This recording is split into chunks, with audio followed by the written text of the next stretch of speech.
Okay, sorry, I came so unprepared today. Had to edit a um, I had to edit a thumbnail in real time there. Anyways, I'll be live streaming today. I'll be drawing a few concept creatures from the world I'm building, and these are the voyeuring heads, and these are very creepy creatures, right? They don't really know what they look like. It's just that they kind of see a shadow. Like, okay, so in my world, there are these expeditions where people go outside the barrier, a very dangerous place, and there are creatures here that are really not that easy to comprehend. For example, the voyeuring heads is kind of like a shadow in a distance where you kind of feel that somebody's watching you, and you see them in the distance, like even like behind mountains. They appear very creepy, right? They're like shadows watching you, and once you notice them watching you, they will always you will always retain that feeling, even if you're behind closed doors or underneath a cave. You still feel them kind of looking at you somewhere around, right? And you can't really approach them. You'll see them in a distance, and if you try to chase them, it's like a paradox, the rainbow paradox, right? Where you kind of when you the more you approach a rainbow, the further away it gets. They're kind of like that. They're really eerie, creepy creatures to have around. And I actually wrote here in this description where one adventurer um, encountered them. And it actually approached them one time, and until now he sees them in his dreams or in the corner of his eyes. Right? It's unsettling. At least that's what I'm aiming for. Okay, so let's start this stream. I actually have a little bit of idea on what they look like. Well, not really, because they don't really look like anything. Instead, what I'm gonna draw here are scenes from maybe where you might see them, right? So behind the mountain, like I said before, or maybe in the far distance.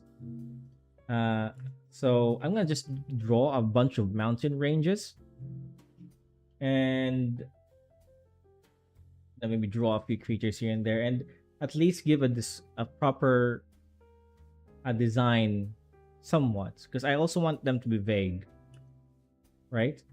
So yeah, let's start. I think it's too close.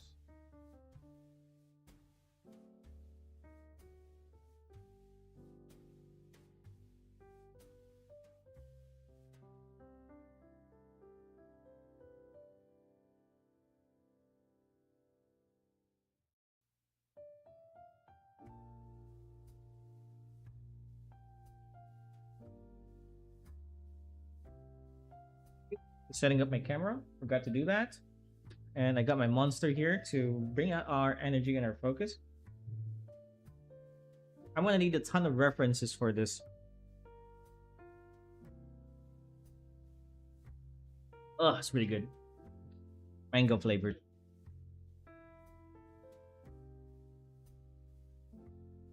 Hey, where do I even start with this? I'm gonna treat this like a manga panel, right?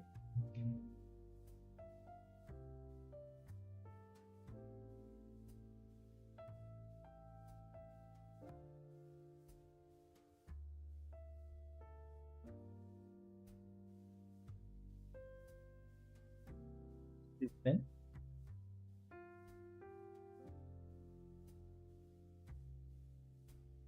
pressing the wrong buttons here.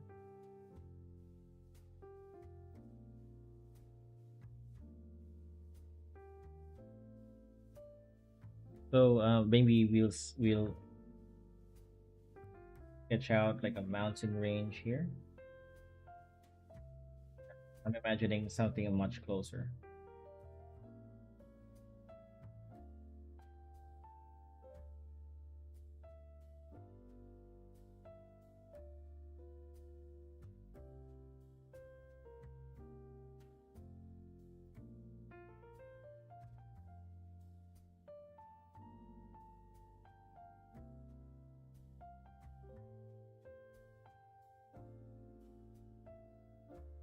we kind of see them peeking around here somewhere, right? Is that encampment here?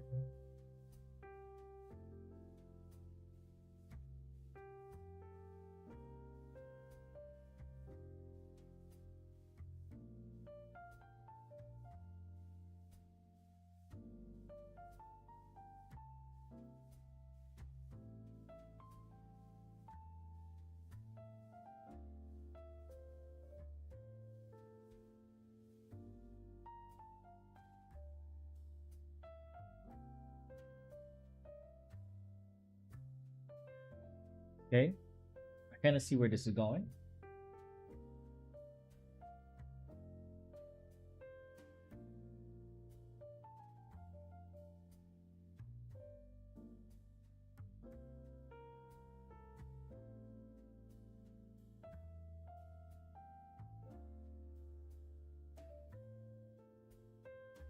Maybe we can even add crazy theme. Not really crazy. Maybe another encampment here.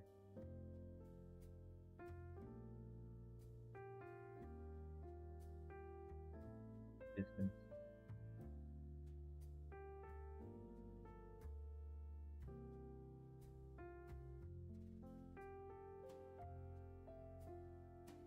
Like right there.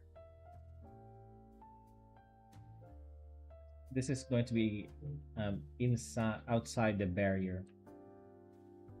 In my story, there's going to be a city that has a barrier. It's not really a city, it's more like a country.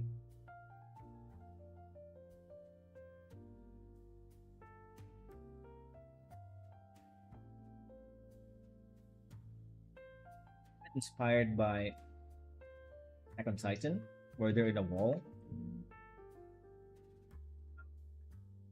Yeah, something like that, right?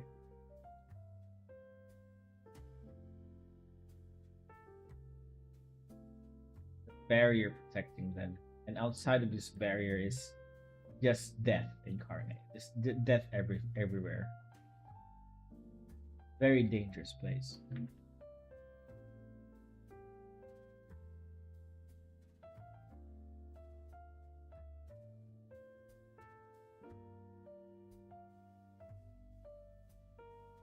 Hafiz, hey, you're here. How's it? How are you doing? I'm doing great, man. I just finished work and I'm finally starting to stream again. Also working on a few videos, so that's great. I'm excited for those. I'm just drawing a bunch of concept art for the world I'm trying to build. Very early process, right? So I'm doing a few creature designs today. This one is called the Voyeuring Heads. Hey.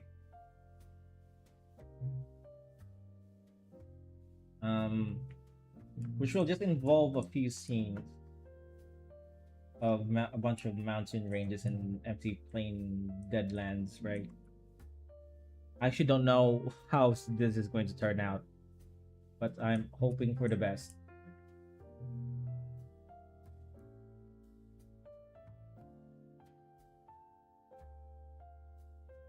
Okay, I think this is a good enough sketch.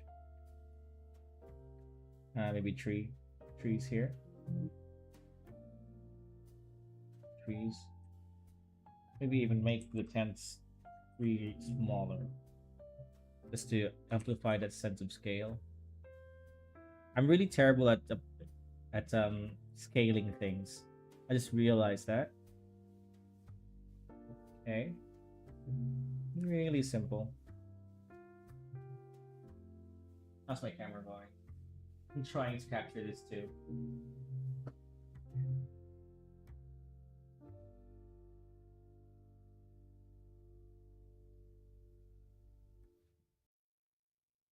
I'm I'm resting right now, playing Tomb Raider 1 Remastered.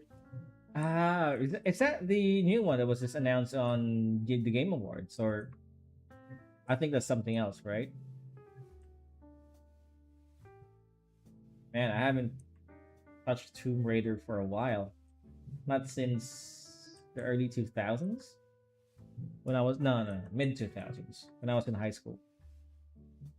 No, I'm pretty sure it was. Yeah, it was. I don't remember. It was really long time ago. It was a long time ago. I was in another country with my cousins playing it.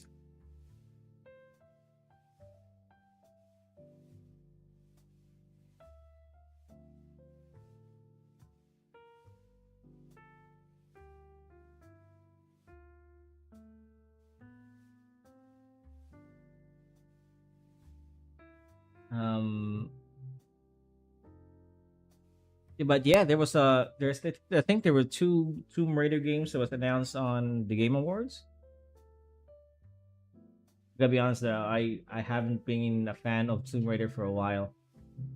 I played the most recent one and I didn't enjoy it. Too stiff. I don't know. There's nothing to it, you know.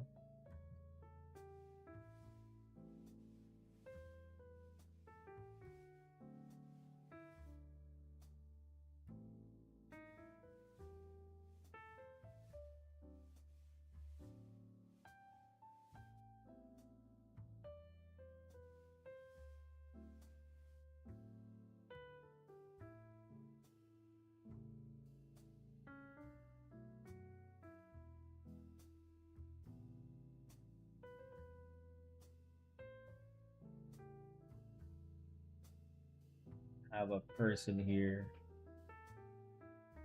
Oh, there's a camp here again. These are recordings of adventurers. These are supposed to be drawn in a way as if there were descriptions of the adventurers who went outside of the barrier. Yeah, I think we're ready to clean this up a little bit. Okay,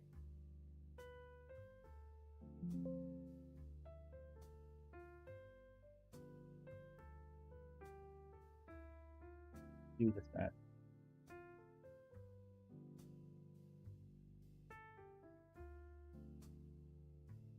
And I am sweating today.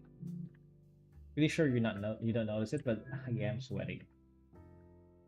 It's the humid season in the Philippines.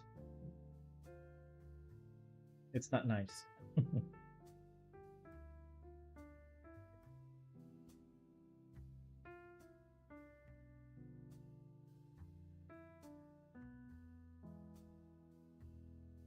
Playing by the way, half piece. I'll be playing a game later on. Once I finish this drawing, maybe a few drawings here and there. Um, but anyways, I'll be switching to gaming mode once I actually get tired of drawing.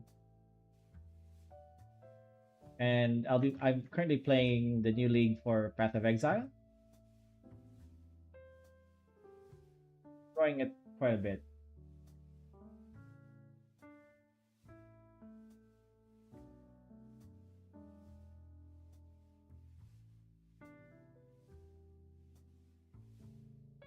Yeah, my girl Lara is back. This is my first time playing Tomb Raider series. I love them all, a uh, but Angel of Darkness is too janky for my taste. I actually haven't played that game. I think I've only played. I don't remember what Tomb Raider it was, but it was the first one, the one with the dinosaurs. That one and the recent remake. Not not the recent. I guess it's not recent anymore. When did that release? I think 2010.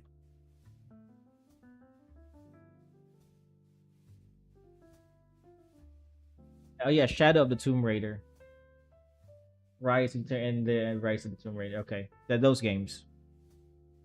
But like I said, I didn't really enjoy them. I enjoyed them a little bit, but not enough to actually say that they were my kind of game. You know, it's not for me.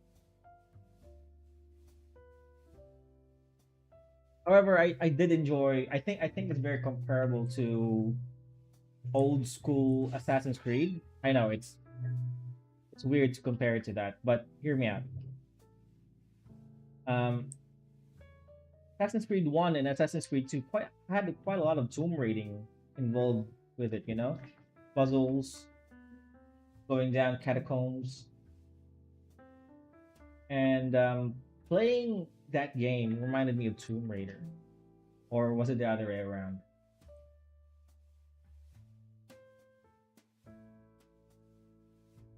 Are nice shapes,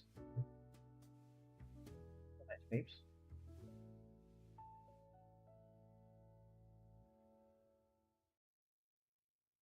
You know what? I totally forgot how to draw mountains, or specifically the mountains in my which kind of are like drawn like this. Yeah,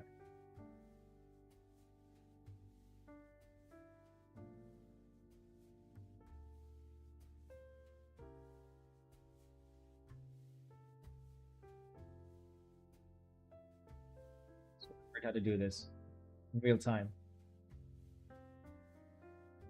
But yeah, I'm glad to be back in gaming, man. It's been a good while since I actually played a game. I've just been playing Call of Duty and Battlefield uh, casually, but I haven't played any newer games.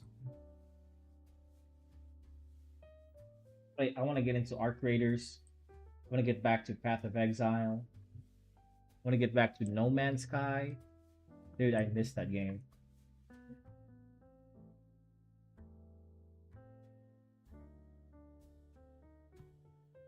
Spent hundreds of hours in No Man's Sky. I didn't really do much there except build stuff and then delete the building and then do it again. So fun.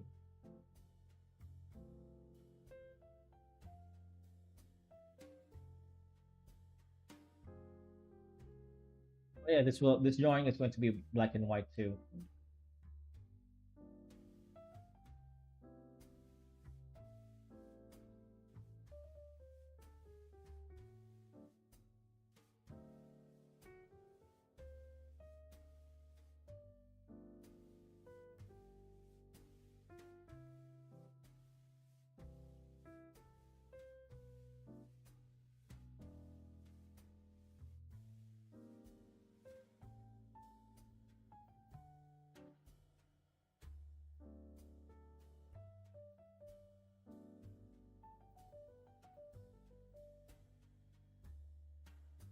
Announced a new Ace Combat at the Game Awards. I've been a fan of Ace Combats for 20 years now. Oh yeah. You know what? I played Ace Combat when I was a kid. No, no, no. It wasn't Ace Combat. It was something else, similar, something more simulation based. With a ton of buttons. I played it with my CRT. Is it any good though? Ace Combat? I bet it is. I mean, you've played it since you were a kid. Um, but I've seen gameplay. It does look good. Is it more? I guess my question is it more arcadey than simulation based?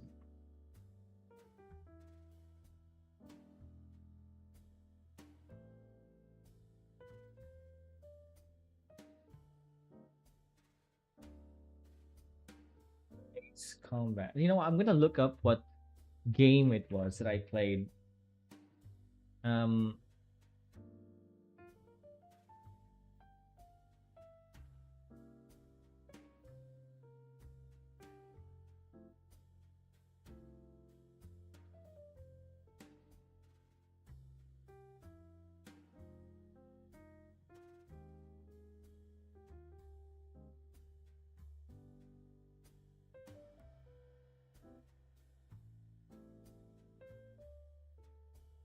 it was some. I can't find it. I doubt I'll be able to find it. It was such an obscure game.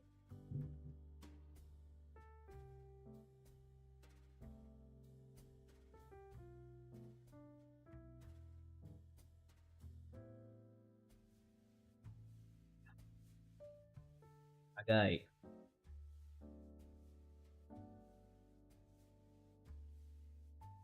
Okay, I give up.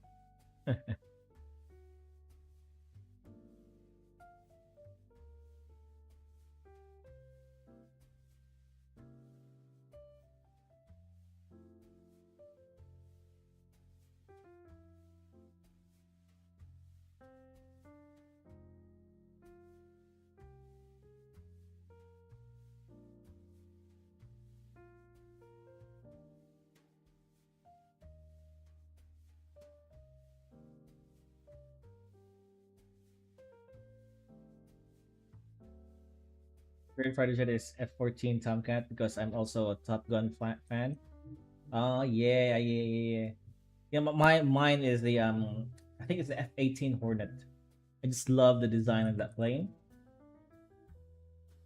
And I think it was the F-14, the original super jet. No, no, no,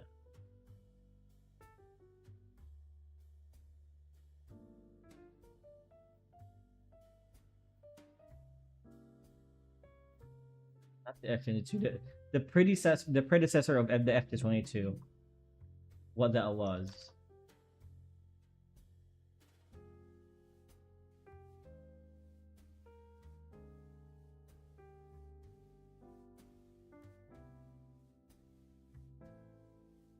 F-22 Raptor. Okay, maybe it is the F-22. It looks like it.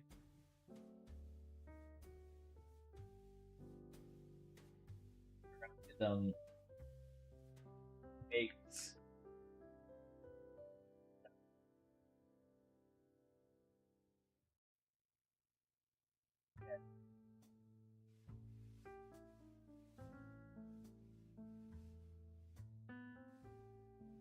China has. What are their planes? Are they MiG? Are they using MiGs? I know South Korea has their own line of planes. I think since there's a factory there for building jets, fighter jets specifically.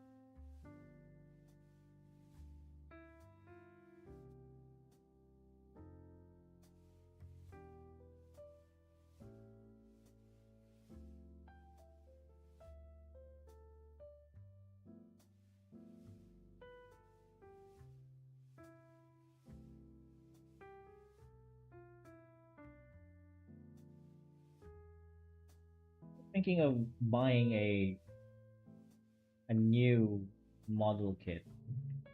Um, what I mean by that is kind of like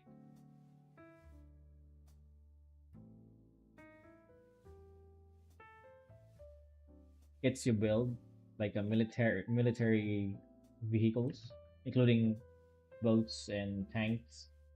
I actually have just one. Show it to you. My M1 Abrams Gulf War edition. Kind of old. I painted this myself. It's not technically dirty, but I just painted it as if it's dirty. I'm really proud of this. It's really nice looking. Right? I added some acrylic, brown acrylic to it, so it looks kind of dirty. Some blacks over at the end where the exhaust would be. Right? So cool. Could add more to it, like fan particles.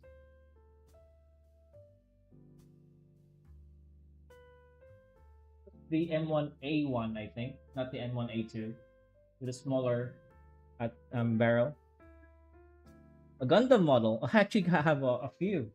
You can't see it right now, but they're over there. I got like one, two, three, four model. I get a perfect grade Strike Freedom that's custom painted, and that's why I have my spray cans over here. And let me just show you my ID. Kind of big, really big. One hair type, also custom painted. Look at that. Part of you. I love this thing. This is probably my favorite kit. Just the way it looks, its design, and the articulation. Everything about it is just a step above. Oh crap! A step above a lot of the Bandai ones. Another one, not finished yet. You see it, but it's right there. Is the Thor, the third party kit.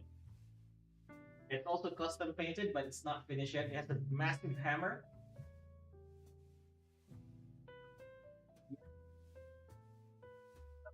I would have more kits if I had more space, but my house is pretty much packed already, okay? I'm really looking forward to buying the perfect grade Unleash RX 78 and also the new one, the new Gundam in January. But that's really expensive. I might wait for that for a while. My first Gundam kit was the Zaku 1 sniper from Gundam Unicorn. You know what? I've been thinking of getting a Zaku because all I have is Gundam, right? I don't have any Xeon kits yet.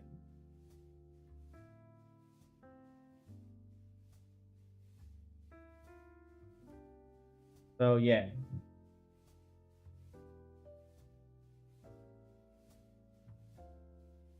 Do you also collect Gundam? And do you also build kits from Gundam?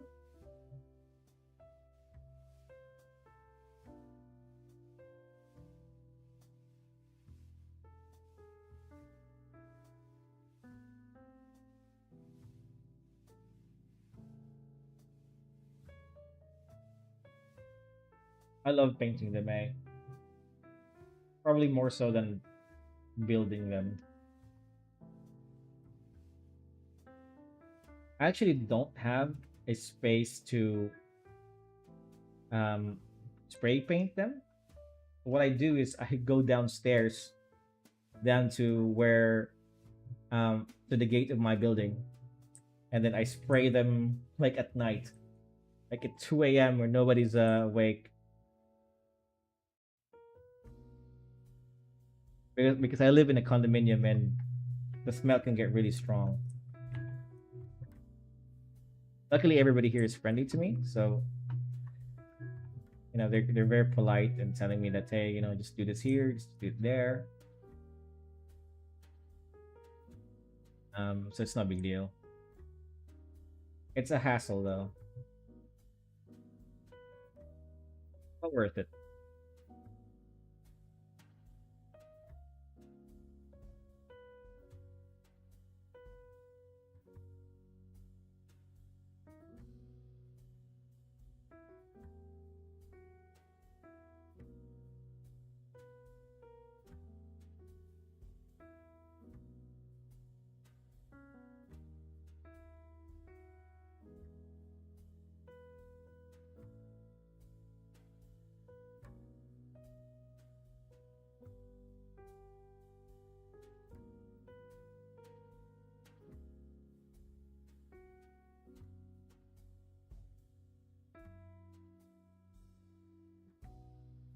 Mountains are looking pretty nice.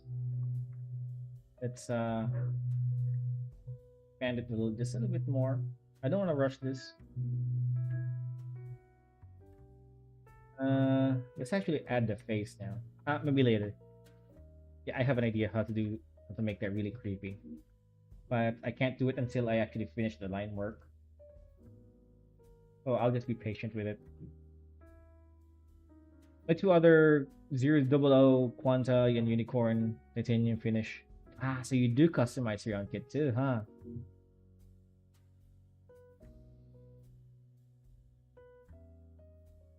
So cool. Are they they what grades are they? You know, I was in Japan relatively recently, and I went to Gundam base. Dude, that place was so cool. It was cool, and also at the same time, I gotta say, and I gotta be honest here, a little bit disappointed because I went there hunting for the perfect grade Unleashed RX-78.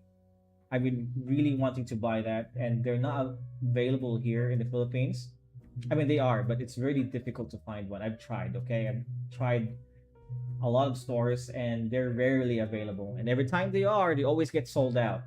And even when they're not sold out, they're really almost like twice or probably more than two double the price that it is in Japan.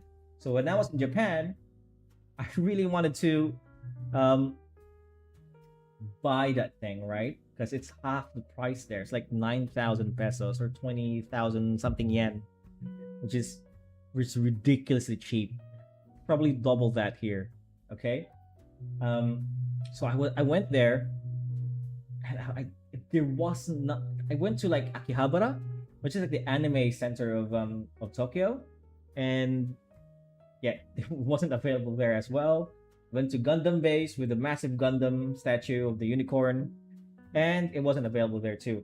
I did, however, found the prototype of the new Gundam for the perfect grade Unleash new Gundam, and it was on full display. It was so cool. That thing is absolutely huge. It's massive.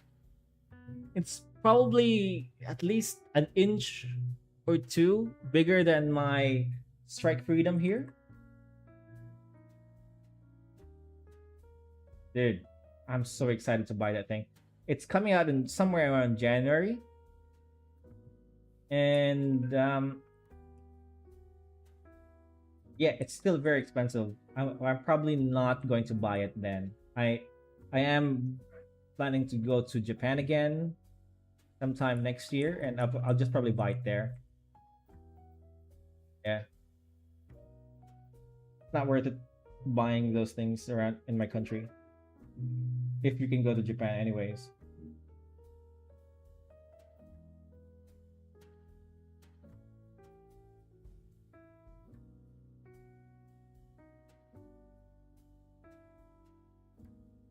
Never been. I highly recommend going to Japan, the Holy Land.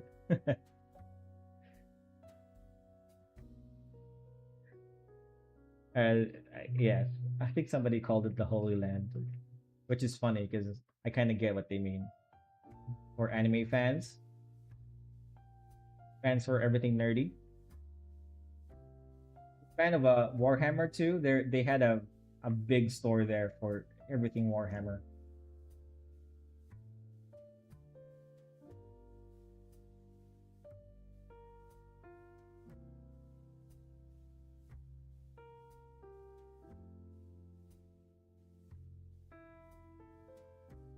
Okay.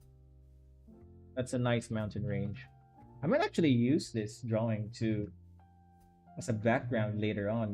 Just copy paste it so I don't have to draw it again. Actually, I abandoned my Gundam model kit hobby after I discovered art. Then Gundam Breaker 4 came out, and I reignited my passion and for assembling Gundam model kit. I recently brought two SD kits to practice. Nice, nice, yeah. Uh, I kind of feel the same way too. I haven't bought a model kit in a while. Again, it's just the lack of space, but also I kind of I kind of I'm a bit tired of painting them, to be honest with you.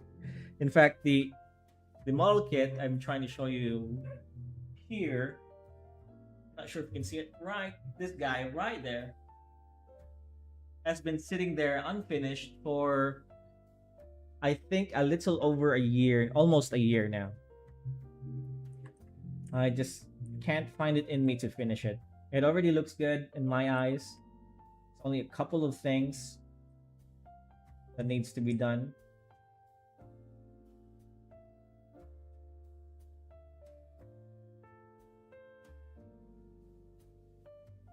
Trees now.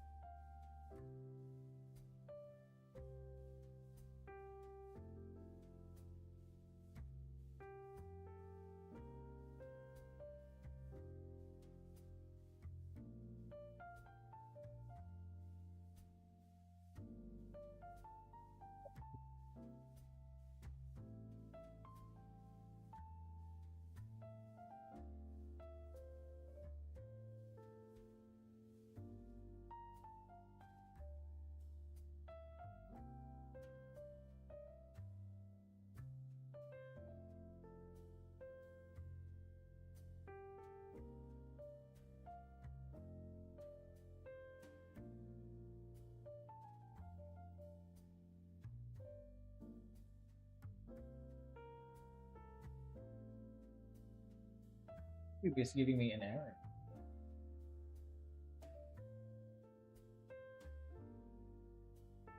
Says my bitrate is too high. Let's try that.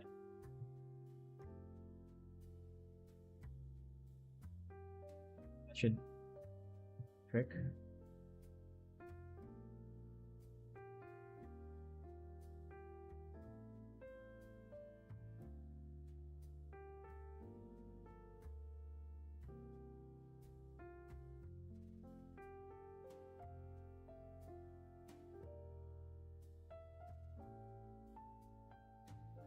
Going to be dead trees.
Might pick it up again though.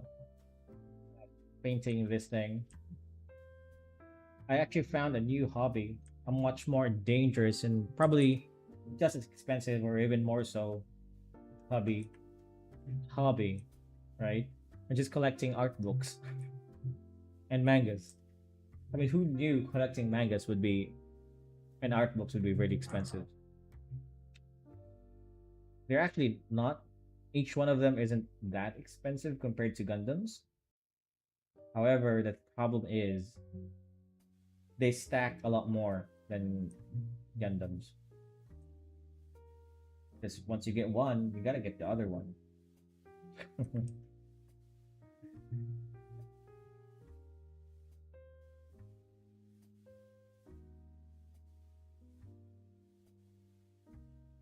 Okay, I need to be going now. I've sleep tonight. I have to sleep tonight, but I'm going out for a fishing trip with my twin brother. Good luck with your work, friend. Thank you very much, man. And yeah, have fun fishing with your brother. Thank you for watching the stream, man. Always appreciate you.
Does anybody out there, anybody else collect Gundams or any model kits? What's their hobby?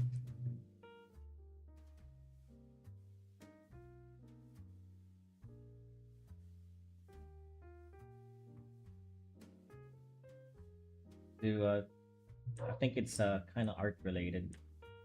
I just realized since customizing them kind of requires some level of attention when it comes to art.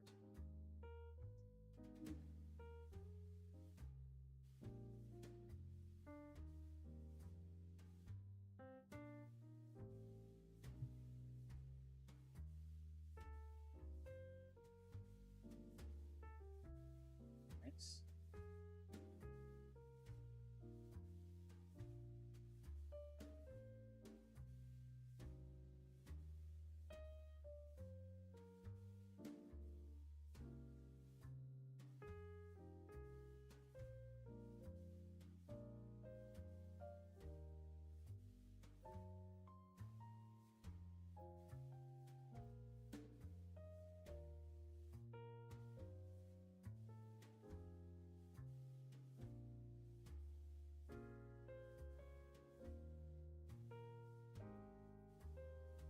The trees in this forest kind of wraps around like snakes.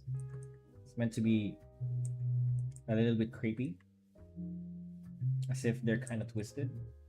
They're dead trees.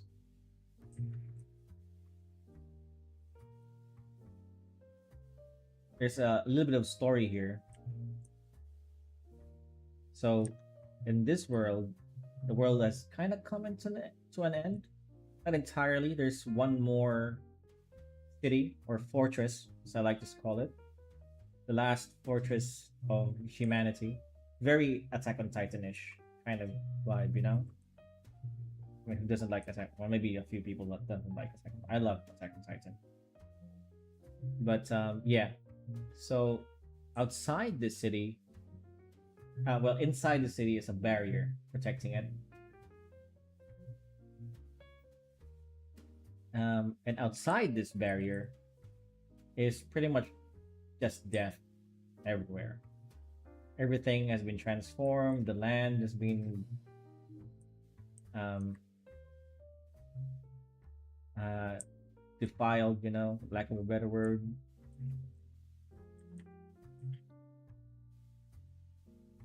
Okay, let's just leave it here. We could probably do better. But this is just concept art. I don't want to spend too much time in it. Okay. Let's see if I can actually lasso this. I can't. Too many gaps. Do it again. I can sort of lasso it now.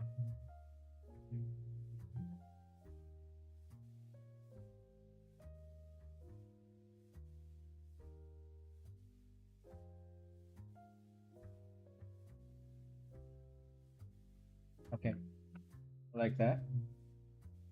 I'm gonna copy paste that, turn off this layer. Just in case I kind of destroy this painting, this group of trees, I can always go back to it. So what I'm gonna do is copy paste this now to make a tree line. Like that.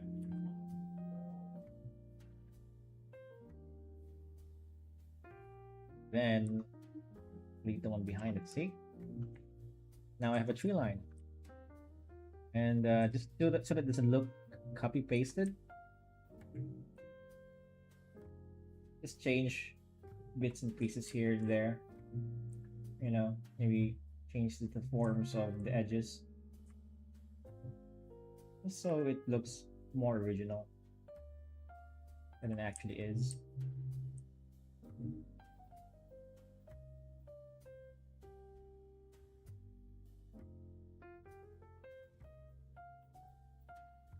See?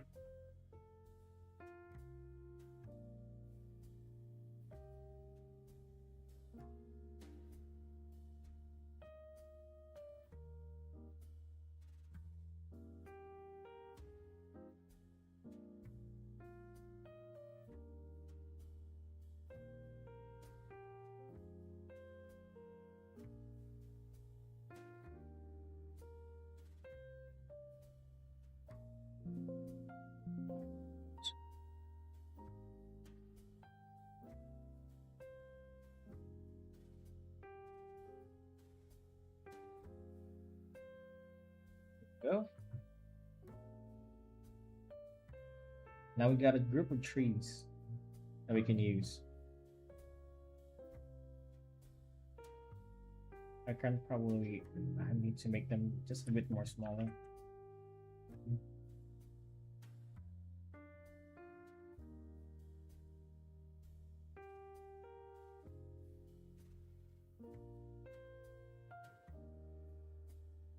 Doesn't look good, does it?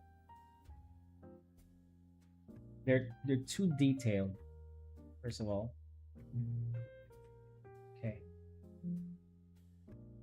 I think the solution is to make them less detailed. I know exactly how to do that. Stack. There we go. Now they've lost a lot of details. Let's fix it.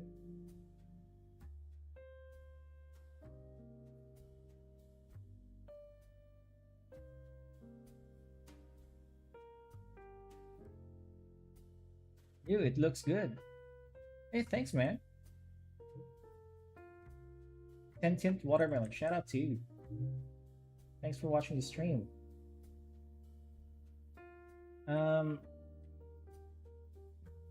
Just to keep you up to date, I'm just drawing some concept art for some creatures for like this world I'm building.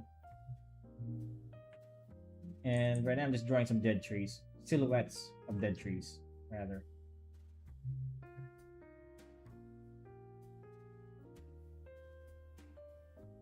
They're gonna look like that. Okay. Let's just delete this part. I'm not gonna delete it entirely, just save that there. And just use this silhouette instead. I kind of like it better. Sometimes less is more, you know?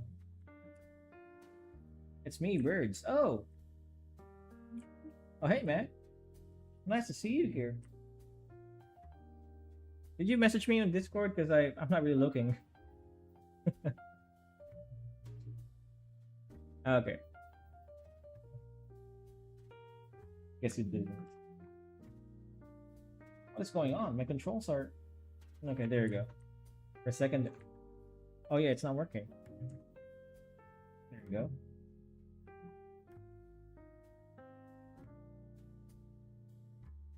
I think this is so much better. Well, I kind of invited you here because I noticed you draw a lot of in our conversations you draw a lot of mountains and rocky faces, and you know, I just wanted to show you how I do it. So it's kind of where I'm at right now.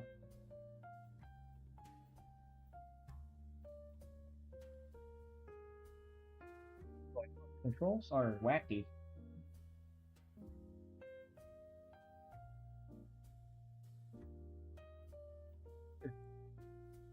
Okay, there you go. Thank you.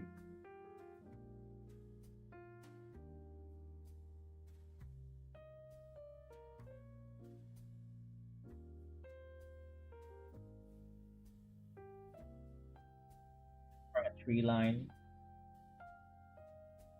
Dead tree line. Okay. So what I did here, draw these mountain ranges. I'm not seeing the vision yet. So yeah, again, this is just concept art for a creature that I'm making. And in this scene, the creature will be peeking out these mountain ranges because they're kind of okay. Maybe this is not a good start to do creature design because these creatures are they don't have a form. What kind of creature doesn't have a form? Yeah. So, mountain range is inspired by an art piece I saw a very long time ago, and unfortunately, I can't show it to you anymore. But the idea is that the mountain ranges are But I can't show it to you anymore because I don't have the image anymore. I don't even remember where I saw it. And these Photoshop controls are everywhere. Okay. I'm not happy with the trees. I really suck at scaling. Maybe that's better. Yeah, better scale.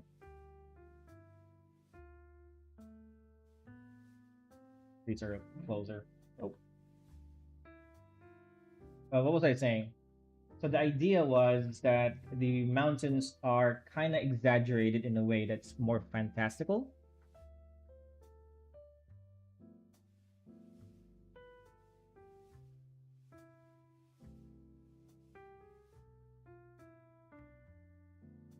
So they would have like really exaggerated features, right? Because a mountain range, well, it depends on the mountain range.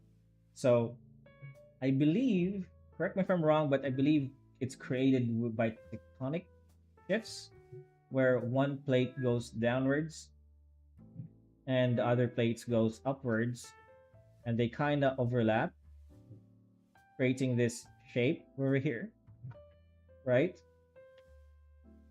So my tectonic plates is like really going up there, right? Even this shape is really extreme, and then it's really going at down here. So I don't know if that makes sense, but that's the idea of the more fantastical mountain ranges here.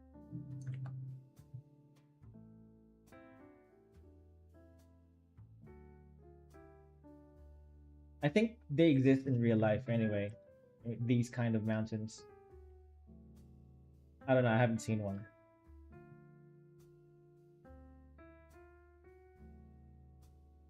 Kind of regretting starting with this creature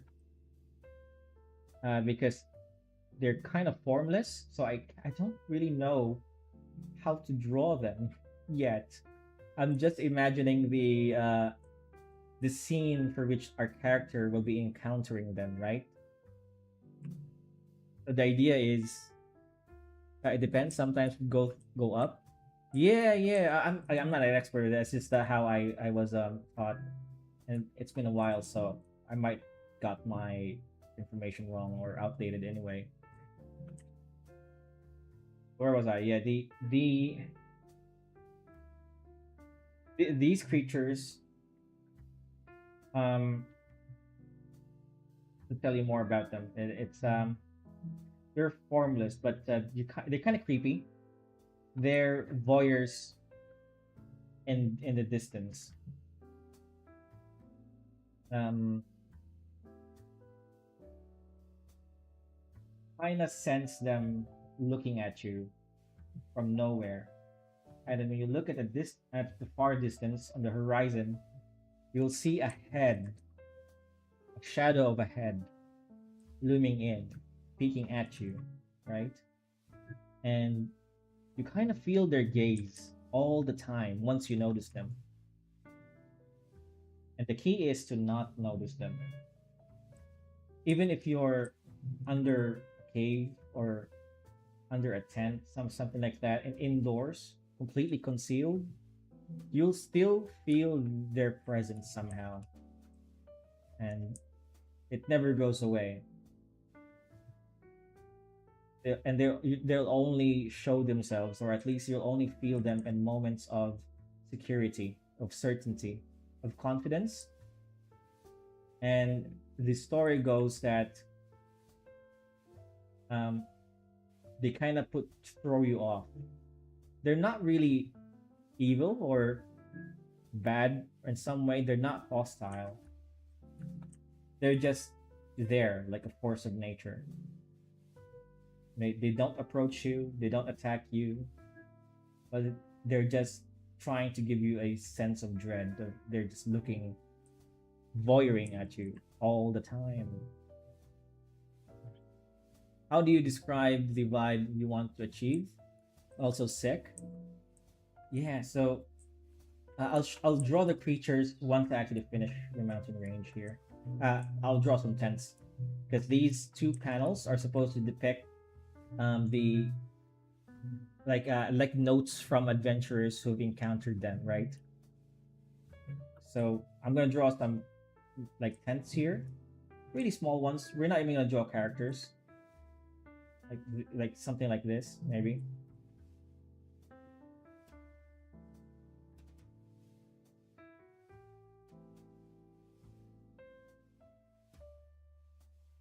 Nothing too special. They're not really that important to the painting, so I'm not gonna spend too much time with these tents.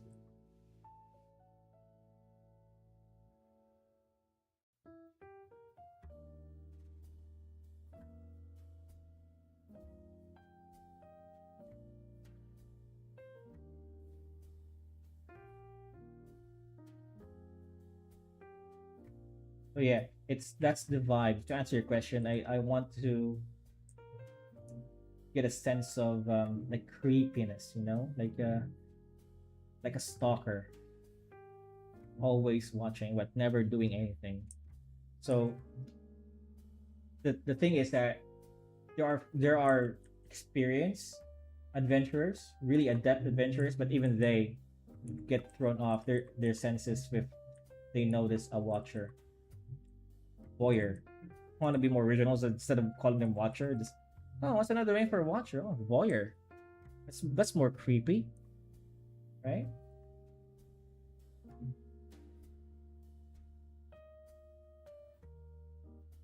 And yeah, and I want that creep factor in there too. So there's like tens of adventurers against these massive mountains in the distance.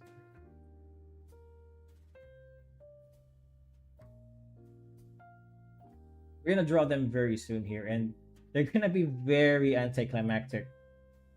They're not they're not going to be um that impressive because again they're formless. I don't expect much. The aim for this, I just realized, is just the vibe, not exactly a creature design. I actually have a description here. Oh, where is it? Right there. I think I blended it with the sketch. Let me wait. Let me take a look. Oh yeah, I combined it with the sketch. So yeah, the description is that yeah, that's exactly what I just described.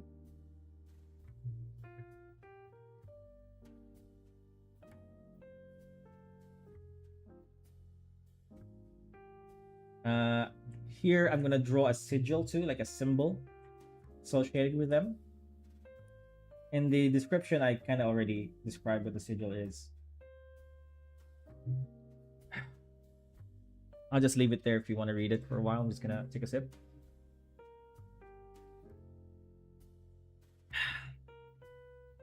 Oh, really good.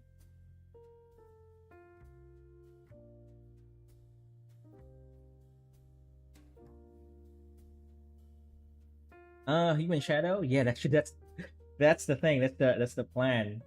It's just going to be some shadow looming behind these mountains. So again, very anticlimactic. Yeah, I guess I'm just about ready to do that. Maybe another layer. Just draw it something like that. It's a black backdrop. And then let's go white.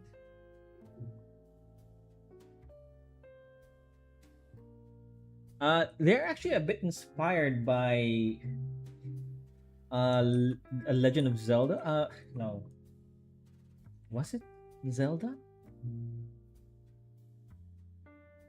Well, one of the Zelda games, I forgot which one, had these kind of like creatures looming above a mountain.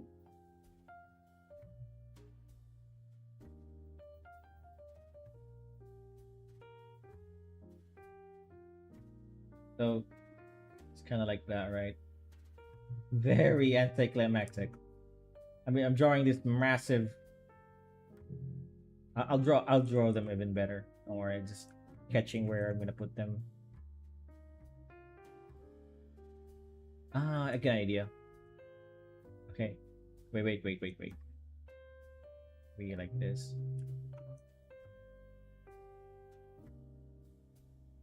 Where was I going? The Legend of Zelda. Was it? What was the title of that Nintendo game? That not Nintendo game. Fuck, that's stupid. Um, that Nintendo Switch game. Breath of the Wild. That's the one.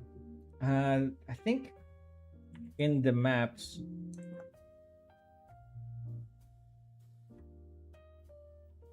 That this looks really silly. I think one of the maps has, like in the far distance, you'll see a shadow.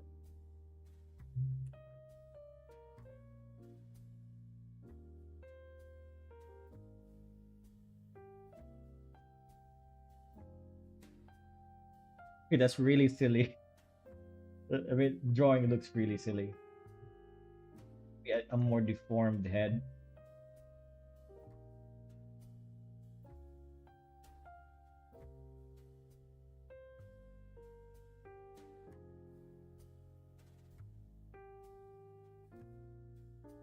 Give me a sec here. To show that they're just draw a human massive shadow to show that they're humanoid. Give them eyes that would be freaky. Yeah, I'm trying to not freaky eyes, but every time it just looks silly. In my head, that looks freaky. I mean, conceptually, it looks freaky. What if I just draw a massive head here? Kind of like that. Not that massive. Something like that, like a giant.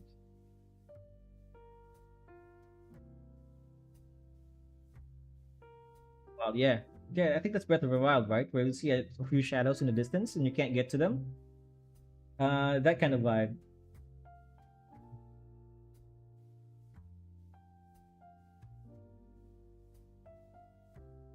Looks freaky, right? Like there's a giant shadow in the distance.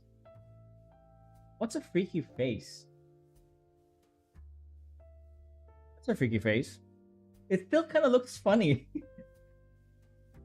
Maybe just faceless. Or you know what, like a really small eyes. Or how about like a behelet? Berserk?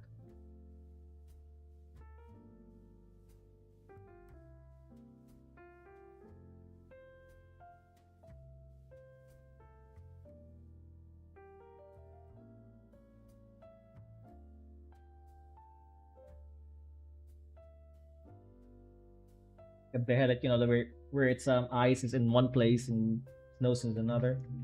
Wait. I think we have something there.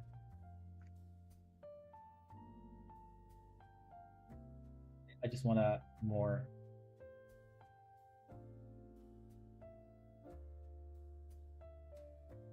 Looking guy.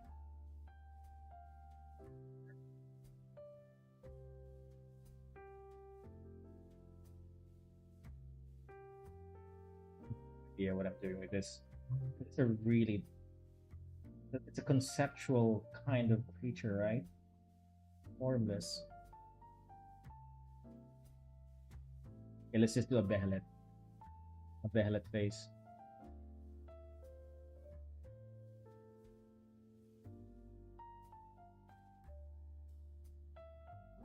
Yeah. It's freaky.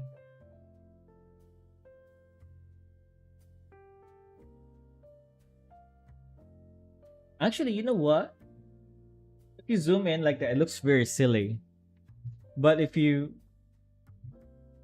zoom out, oh yeah, now it's not exactly the vibe that I want, but it's like vibe adjacent. It's right there, right? It's getting close. Okay. Like it has a nose here. Maybe an eyebrow here.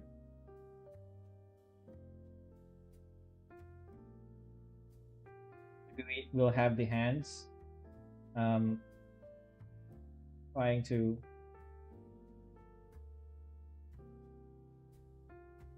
Okay. No, no, no. Actually, that's kind of freaky, right?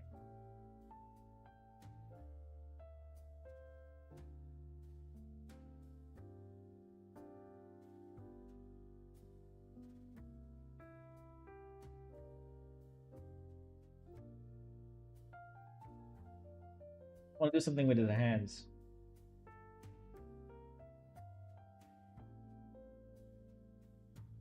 It's touching the mountain here. All right, now we're talking. Now we're talking. This guy is kind of like just peeking.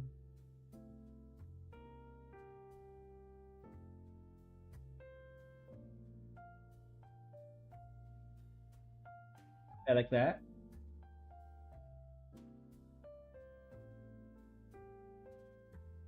Sideways.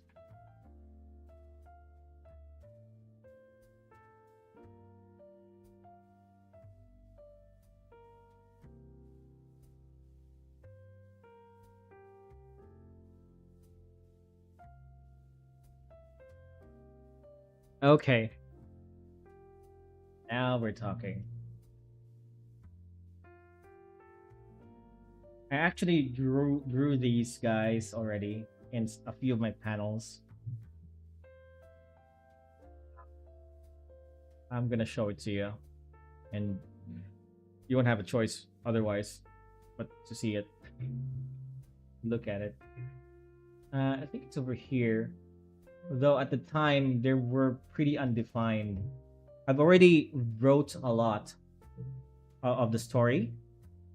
Like a lot of the story now is really well defined already. Like I think last time we spoke, I told you that a lot of the stories were undefined, and I think I spent at least a month just really writing it down. So yeah, you kind of see them here, right? But yeah, again, when I drew this, they were fairly undefined yet. It was just an idea in my head, and yeah,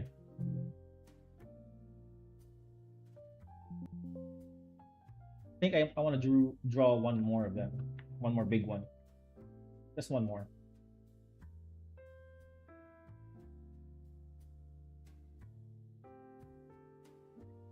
Formed one.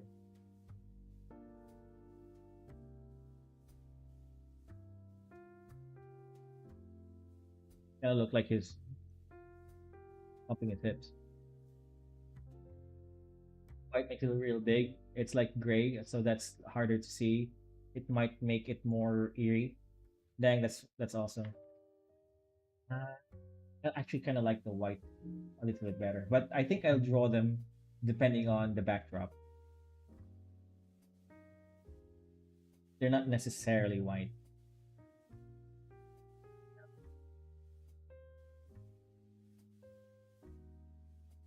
I think I wanna draw this guy a little lower here.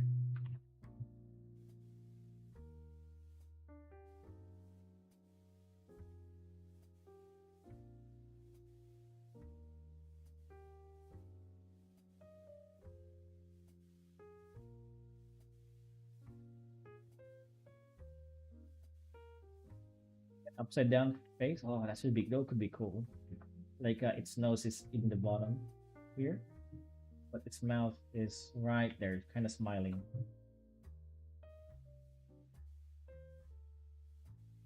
Freaky.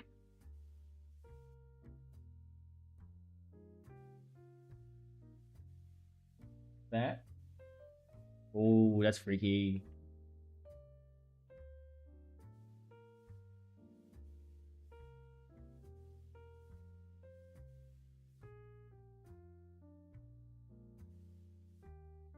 Okay.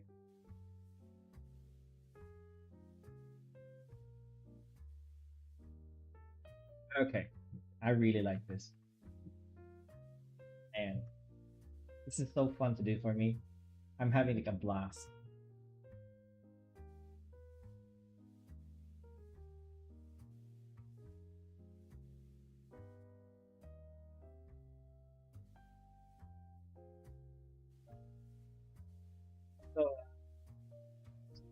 mountains, I kind of just try to, like what I told you before, just mimic like the jaggedness of my hands. You know, do that motion.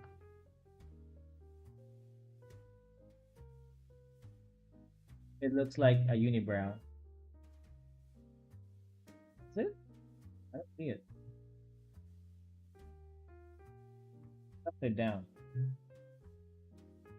So the mountains is avoid soft lines. It's made of rock, so you gotta be like a rock too. Here's another tip. The hell? No. Trying to draw a mountain, a really big deal, like a thing that I learned quite recently is you draw these kind of tiny details like that. It kind of adds texture to it.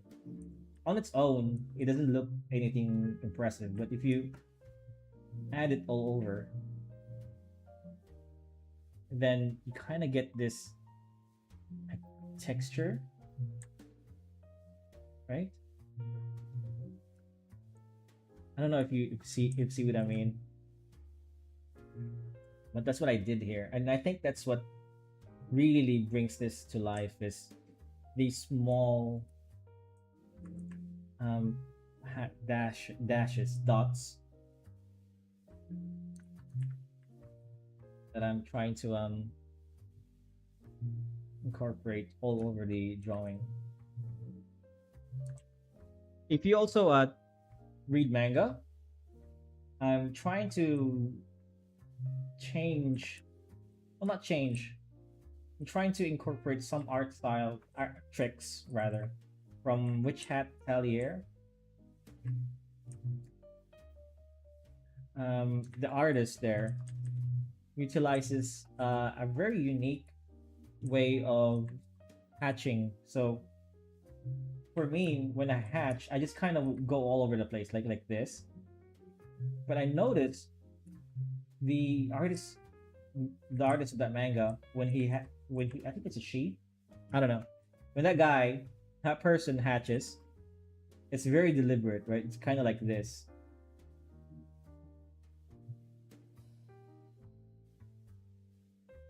That's what this hatching looks like.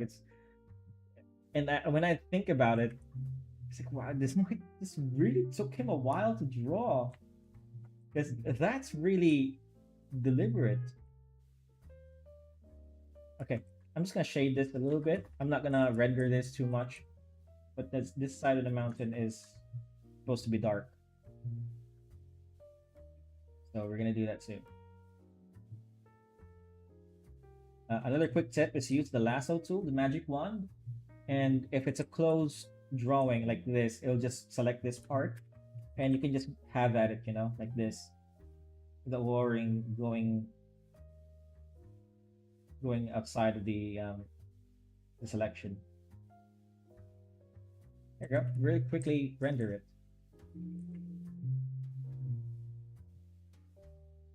See? I love that manga. I haven't finished it. I have like 3 books.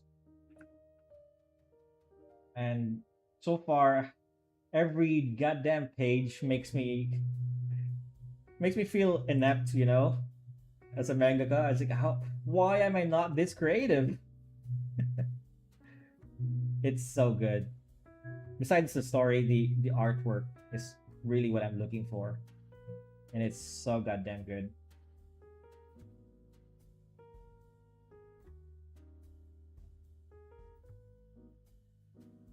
It's so good it pisses me off.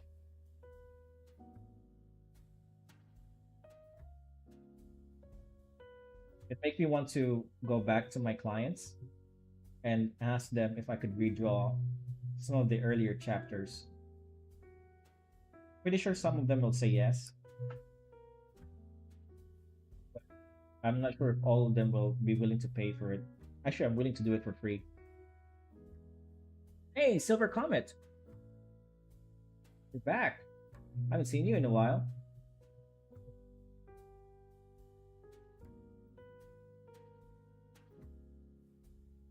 Yeah, give it time. Well, to be fair, if I look at the mangas that I've done way back in 2020, it is a far cry from what I am capable of now. Just to pat myself in the back, Self five, self five. I understand that. Yeah, yeah. Okay, a lot, but this is my own. I guess it's not really unique. I would like to hope so that this technique, this really messy type of hatching lines, is kind of just the way I do it. I'm pretty sure other artists does something similar. It's really, really, it's kind of hurting my hands. Ooh, lots. Well, if I was aware of you streaming, but had to eat something. Oh, how are you? Well, I'm doing good, man. Uh, Today is my day off, so I'm kind of streaming. And so it's tomorrow. I'll be streaming tomorrow too. And later on, when I get at least burned out, because I always do get burned out after a few hours of streaming, I'll play a game. Uh, this is gonna be a gaming plus art, or rather, art plus gaming stream. Yeah, I think I've talked to you about that before too. Like I've always wanted to do gaming content too, but I'm not sure if it's appropriate for art. I'm just trying it out. How about you? How are you, man? Again, I haven't seen you in a while.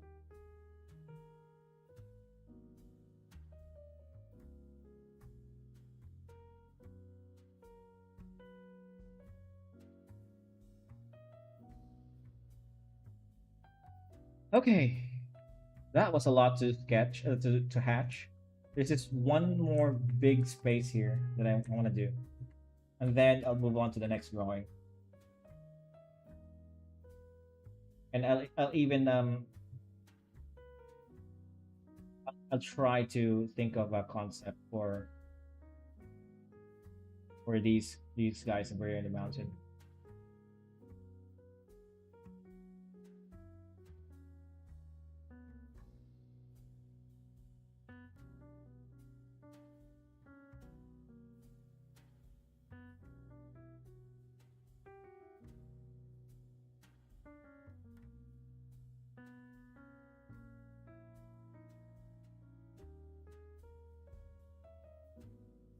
Okay, that's pretty good.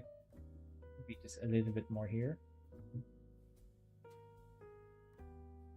to make sure the separation is good.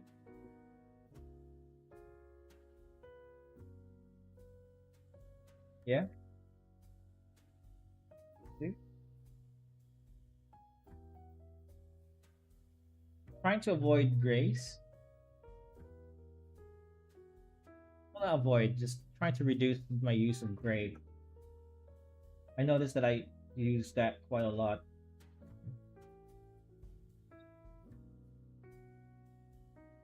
That I've used a clipping mask. Okay, another trick I do is just add this random scribbles. Not too much. Again, they add texture. Kinda like a sketch. And if you notice, I'm drawing with a really thin brush. It's like number 3, right? 3. And it's just all about subtlety, man. Just subtlety. Nothing too complicated. And you gotta take your time with it too. It's okay if you spend like 5 hours with just this painting. I'd definitely spend an hour, or probably over an hour now, yapping about this artwork. Scribbles? See? More scribbles. Yeah.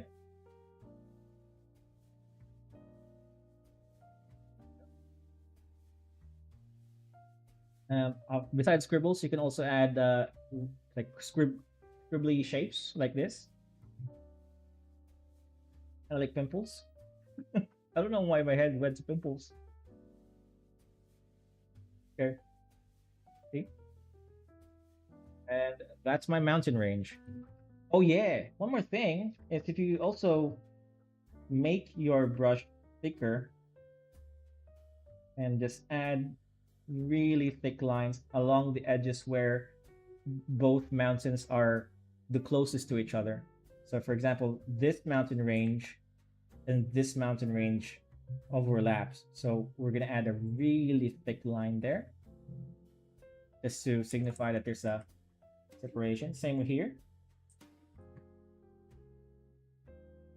And what this does is not only does it add separation, it also adds line weight variation. You can see without this thick line, this part over here kind of merges with this because of the hatching lines. So I'm trying to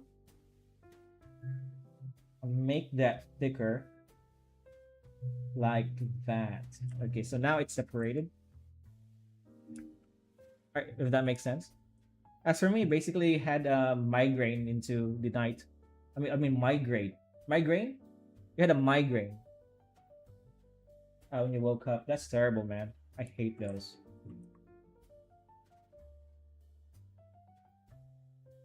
Some Advil should do the trick though. Whenever I had a headache, Advil never failed me. Ibuprofen. Is that how you pronounce it? I think that's the generic name for it.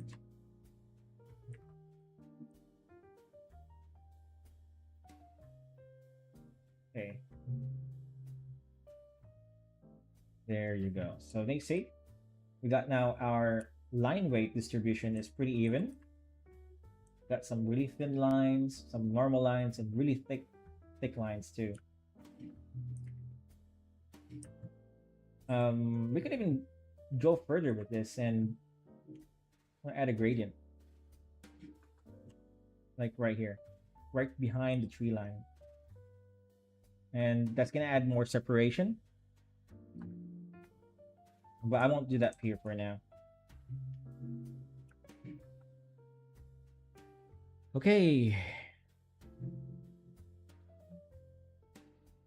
I think it's called. I don't know where you are from. Where you're from, Silvercon. I forgot. I think you told me before, but I forgot. But I think in the U.S. it's called aspirin. But I'm pretty sure we have Advil there too.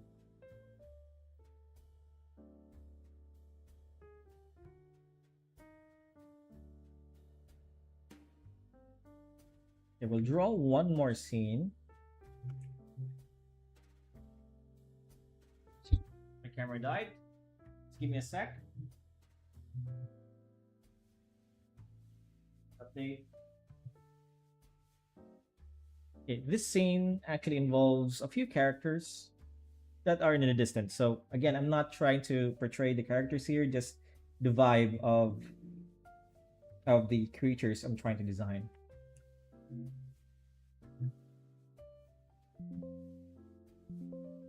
Oops. The hell's going on? Photoshop? Come on, man. Okay. Go.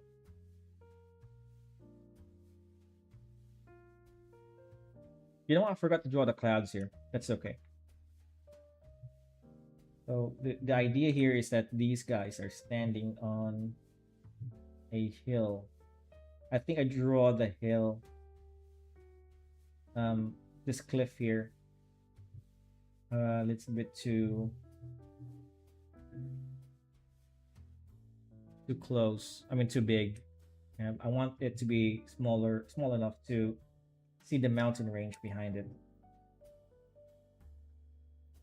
So this is the horizon line right there. And this mountain overlaps with the horizon line since it's closer. So again, when drawing mountains, just try to emulate the shape of the mountain so it's more jagged. The mountains I'm drawing is a lot more fantastical. Kind of like this.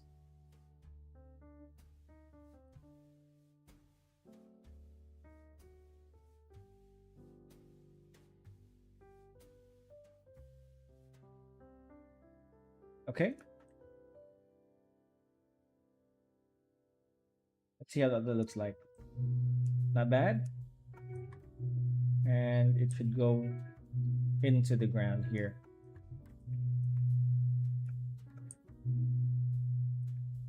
Creating smaller mountains until it levels out. I guess that's the idea of this mountain behind it.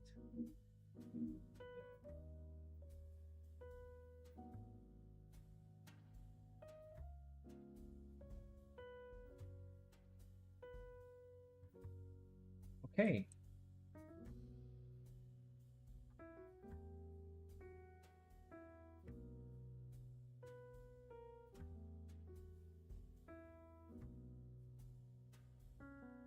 No, that's too much.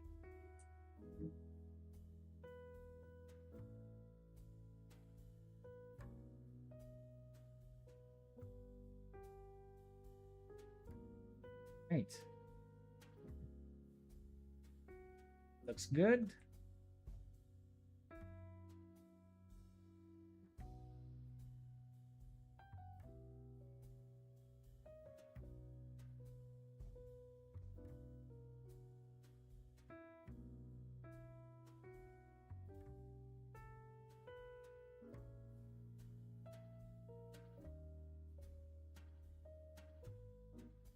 I think I drew this a little bit too thick.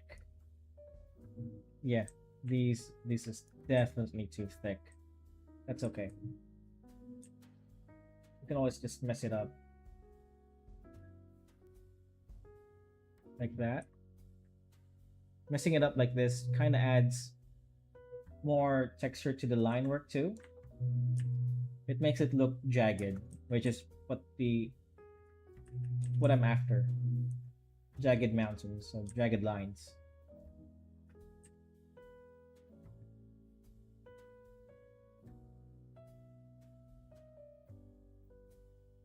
We can also reuse this tree line over here. You know what? I think.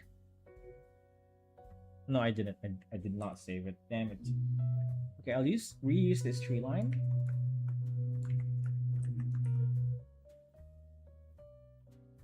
Here. See, I can just copy paste it now. Whoa! Like a really small one. You know what? That's terrible. What about 3 lines right there? Right? As if there's a forest of dead trees below this mountain. Like that. Okay. I think we can go even smaller. Like this. Ooh. Okay. We're getting there. Which means I can just erase this. And I yap a lot when I'm drawing, huh?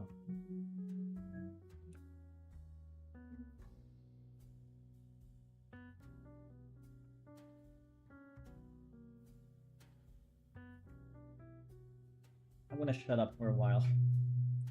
I don't know if that's good for the stream.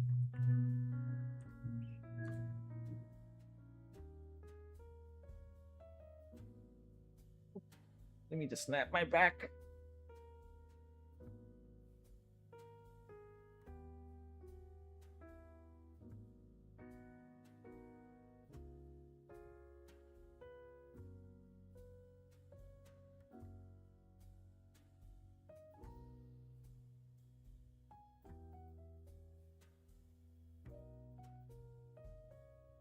Okay, that's a really nice setting.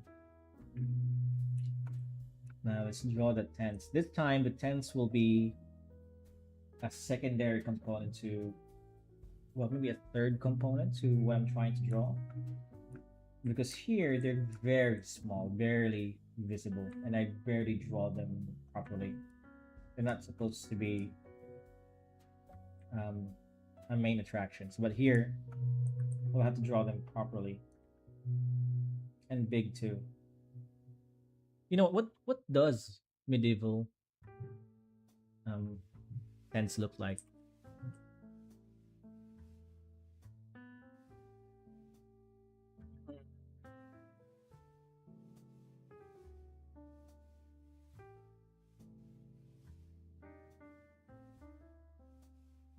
They kind of look silly. Some of them kind of look like this. I mean, this one looks nice, looks very campy. So this, but a lot of these are just tents or like royals, maybe. Okay, so it just looked like a regular tent.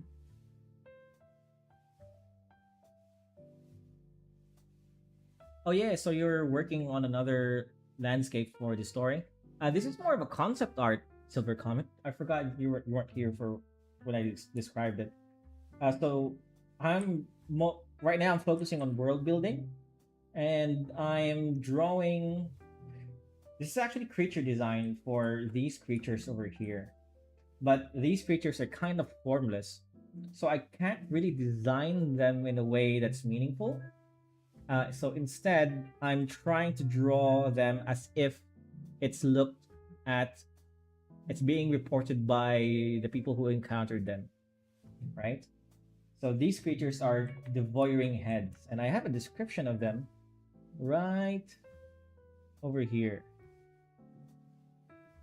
So just to tell you something more about these guys, these are creepy, eerie, otherworldly creatures. They're not hostile by any means, but you will notice them looking at you from a distance, or behind the mountain or over the horizon at first, and they'll only appear, and you'll only feel them glaring at you from a distance when you feel certain about yourself, when you feel confident, and once you notice them, they'll you'll that feeling will never go away, at least not for a while. So even if you're behind, or even if you're indoors or in a cave somewhere camping, put indoors, you'll still feel them looking at you somewhere, right? So it's there to create some sort of uncertainty and dread. However, really they're not hostile, but it will give you that feeling. And I call them voyeuring. I don't really have a. Okay, that name is pretty. Um, that name, voyeuring heads, is a work in progress. Okay, but I kind of like the voyeur instead of watcher, because voyeuring is more creepy. You know, like you're a voyeur, like you're somebody unwanted, like a stalker. Essentially, like stalker. Yeah, I really like that name. But voyeuring heads, the voyeuring part sounds cool. Sounds really creepy. But you're unaware of why they're doing it, which causes unease. Yeah, they're pretty unknown. And also they have a paradox too. Like the more you approach them, the further away they'll become. Kind of like a rainbow. Like you're chasing a rainbow. The rainbow is gonna go even like far further away from you, right? So it's like a spatial paradox.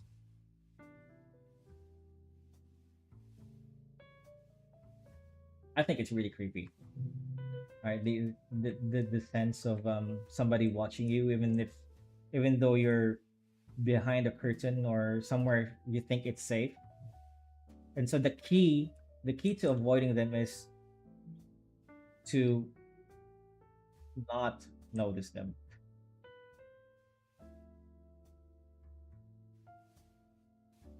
But they're pretty harmless. They're not gonna attack you. The harm really comes from the unsureness of yourself. You know, when it comes to survival situations, you'll think somebody's behind you when there isn't.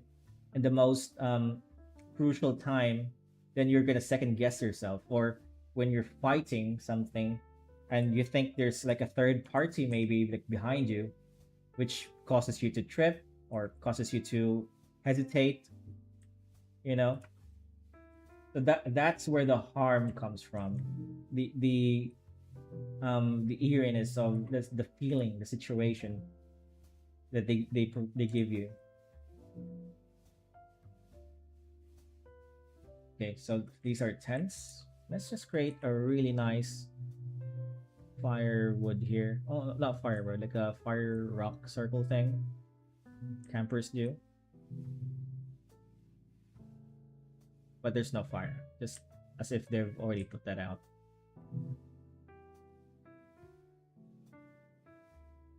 I really like that idea. I have another creature, which is a lot more physical. And it's called the Watcher in the Rain. And it only appears when it rains. And it has a set of rules you have to follow for it to leave you alone. If you break those rules during rain, it's going to require something of you. Maybe a body part, maybe a loved one, something special that you hold dear. So if you're an artist like me, you would regard your right hand as something important. So in order for this creature to not attack you, you're gonna have to sacrifice your right hand. If you love running, you're gonna have to sacrifice both your legs, something like that. But there's also a weakness to it, where if you're selfish and, well, not really selfish, right? If you love an object instead of like a body part or somebody, like if you love like your sword a lot more, you can just sacrifice your sword and it'll leave you alone, something like that. Okay, so let's draw a person here. How big would he be relative to the tent? Something like this high, right? Okay.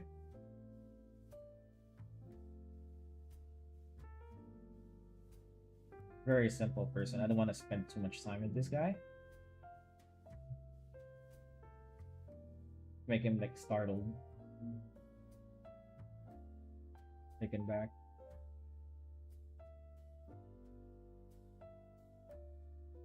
I think he's too big.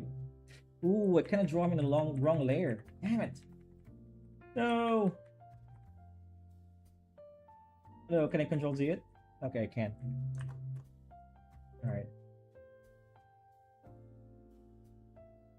Here.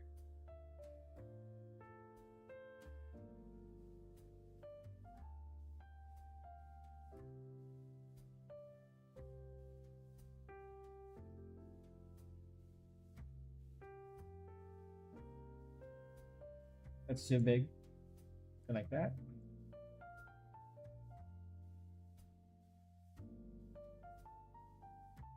Too big still. Okay, that's good. That's a good size.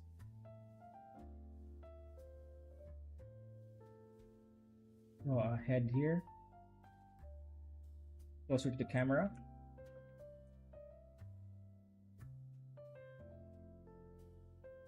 Maybe that's too big. There you go.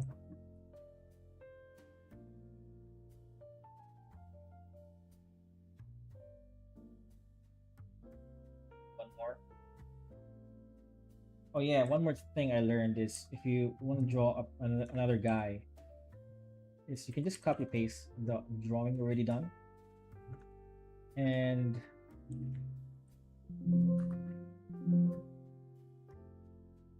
just reshape him.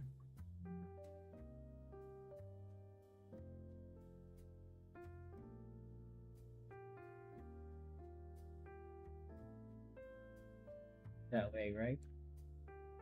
He's pointing. His height be maybe a little smaller.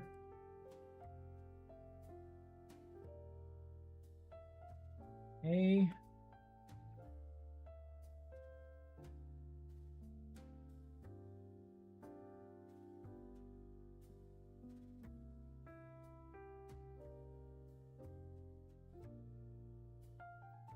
Let's do one more. This time, a little bit really small, like it's that distance there. Um, change his legs. This guy's more calm. He's just standing still.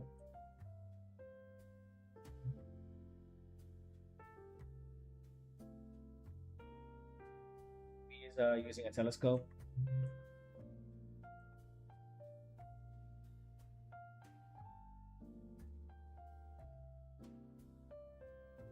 This looks too small for that distance. Okay, that looks good. I'm gonna draw over them.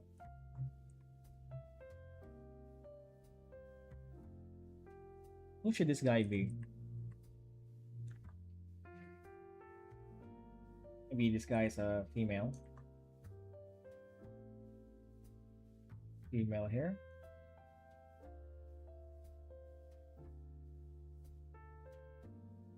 These are just random adventurers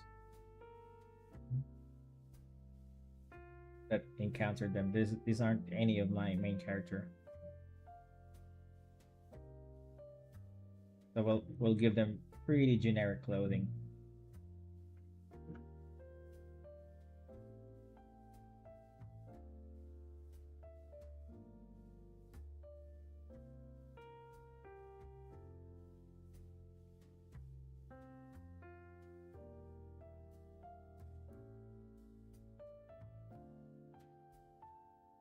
Really difficult drawing small.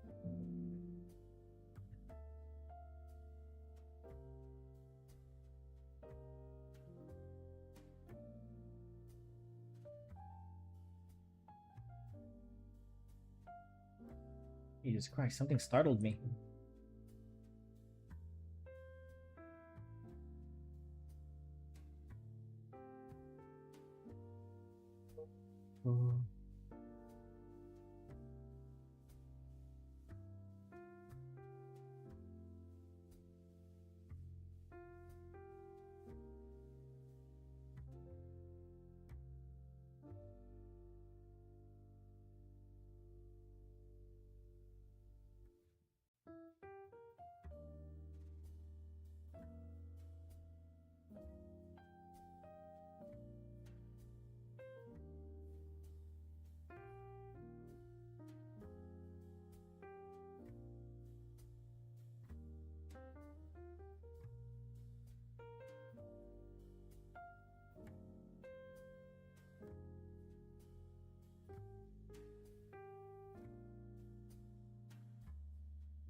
That looks good. This guy, let's give this guy a maybe is a like a muscular guy, bald guy too. Give him a mohawk or something. Really random.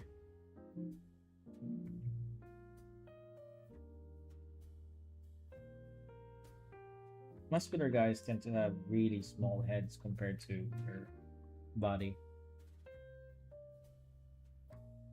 So I'll give him something like a scarf. Okay. Sleeveless. This is muscular and he needs to show off his guns.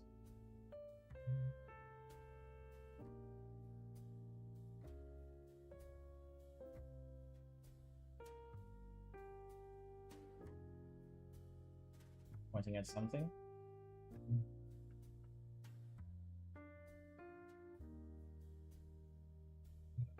You know, speaking of muscles, I kind of miss going to the gym. Kind of sick at the moment, to be honest, and sick and tired. Not of anything. Okay, I'm just literally sick and I'm just literally tired. I'm not. I'm not complaining or that sounds really whiny to say it like that. Maybe this guy's a Greek guy.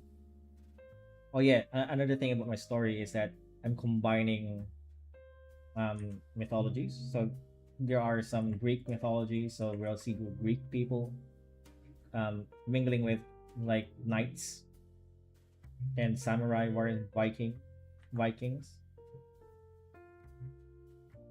I know they belong in completely different eras.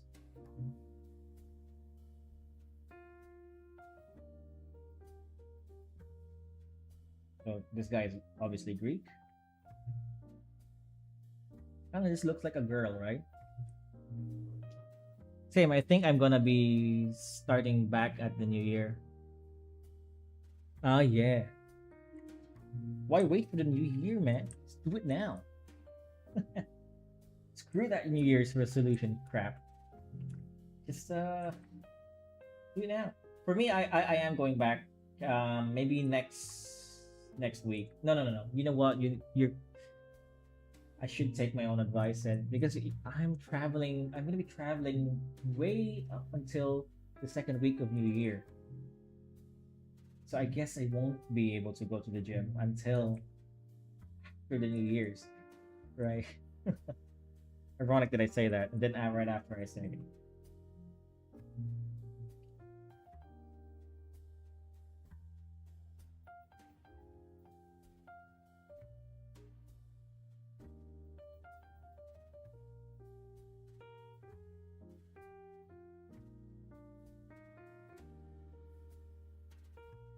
Because next week I'll be going to the provinces of my country,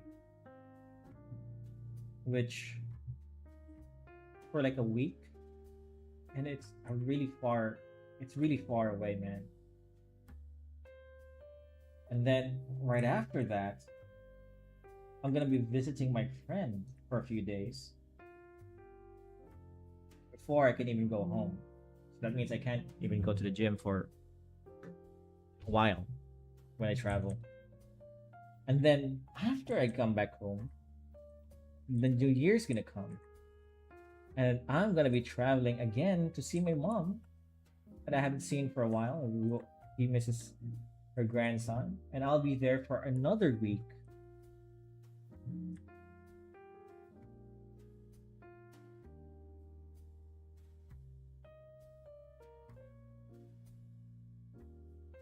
The skirt looks too freaking high.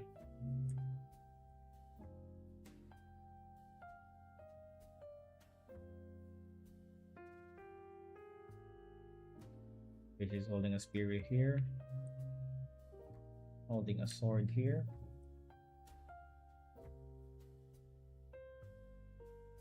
Big shield here, maybe? Nah, that's too corny.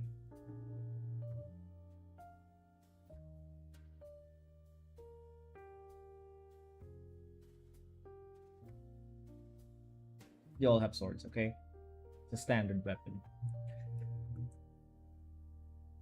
Okay. Let's see how that looks like. Um I could separate this guy a lot better. Okay, this girl. Right here. Yeah. It's gonna overlap here. Okay. I want him to overlap this guy.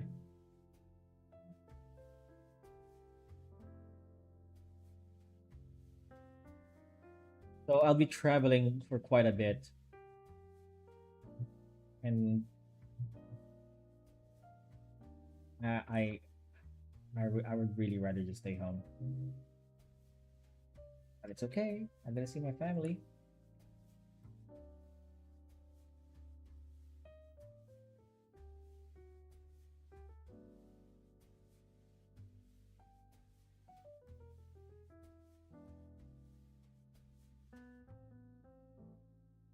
Like obligations.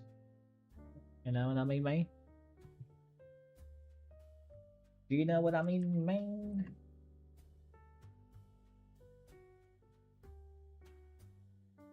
Did you guys ever watch the Game Awards?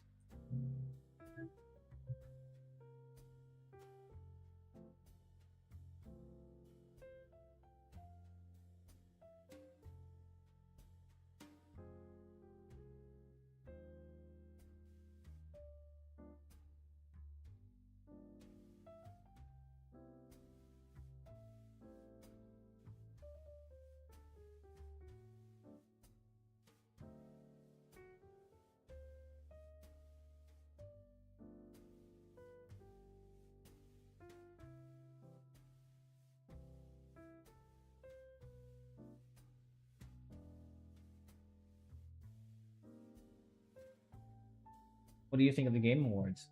Silver comment. Disappointed? Happy? Just there was some controversy of freaking Claire Obscure winning the entire thing. I didn't mind that. I think it deserved it. It really did deserve it.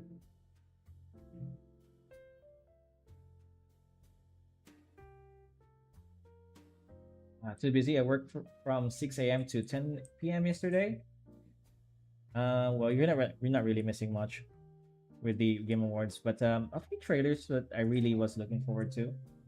Specifically, Warhammer, Total War.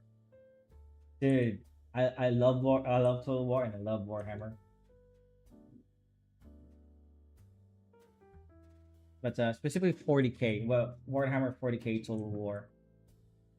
Me and my buddies used to just dream of that day when Total War mixes with 40k.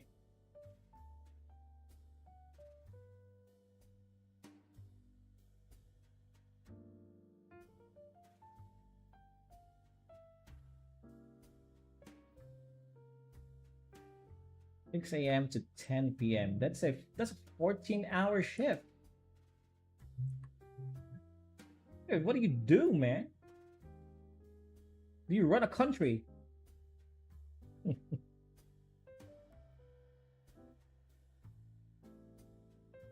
Just realized that's a 14-hour shift. That's crazy, dude. Dude, dude, that's crazy, dude.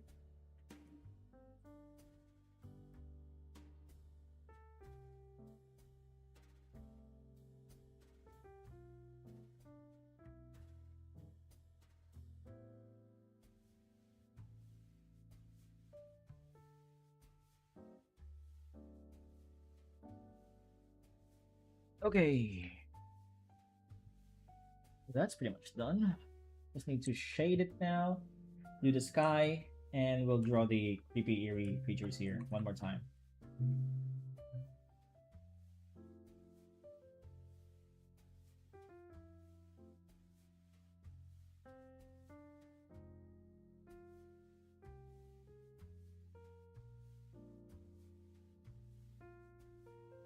I still don't understand Warhammer. It's really cool, man. It's like the thing is, I really like stories that are dark. You know, that something is cosmic horror. You know, things that you don't understand, that you see when you see them. It kind of you can't fit it in your head. You know, and Warhammer is a little bit like that.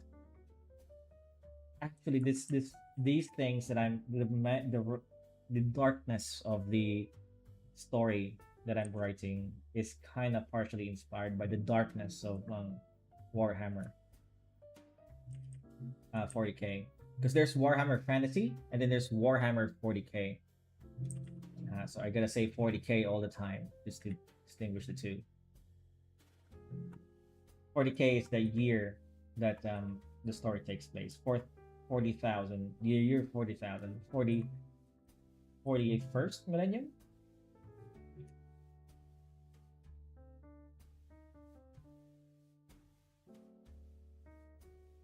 So the Warhammer is a very unforgiving universe, just filled with war, all the constant war.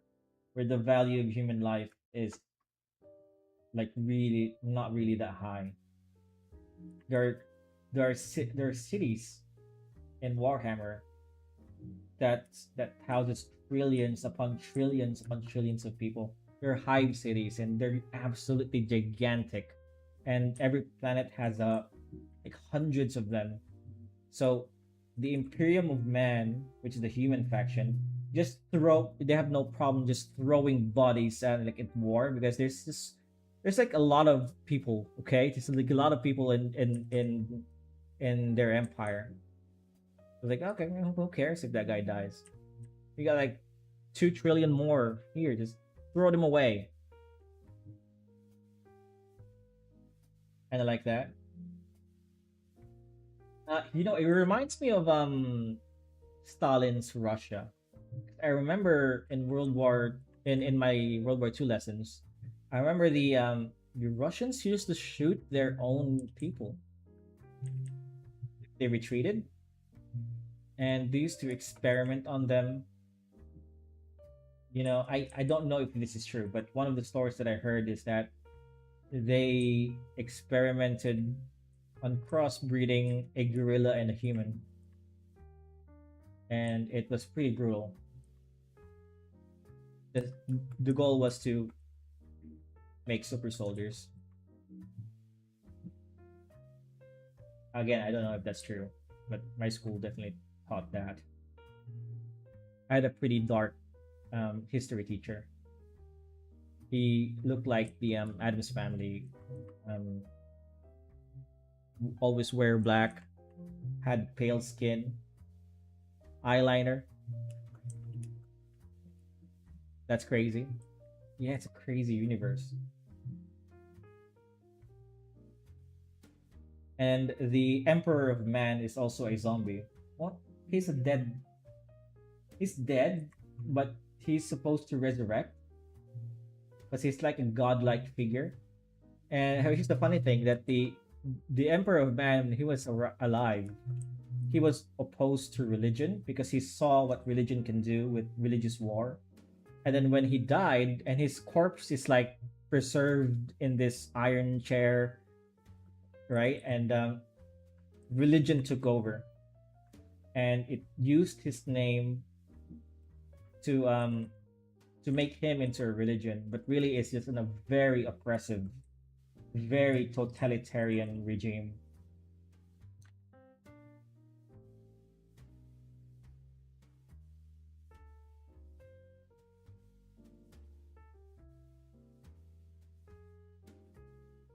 Where the emperor is the like god you don't cross, and when you do cross it, you're deemed as a heretic.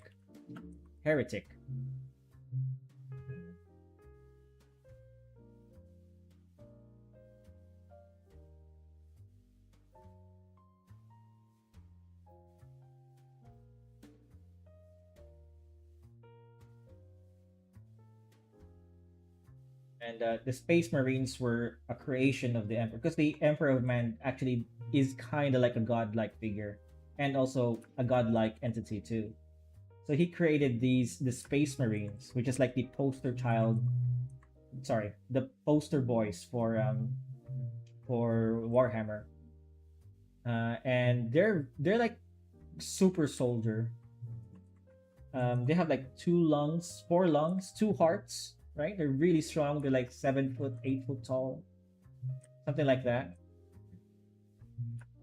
And their power armor is impenetrable, really, really tough.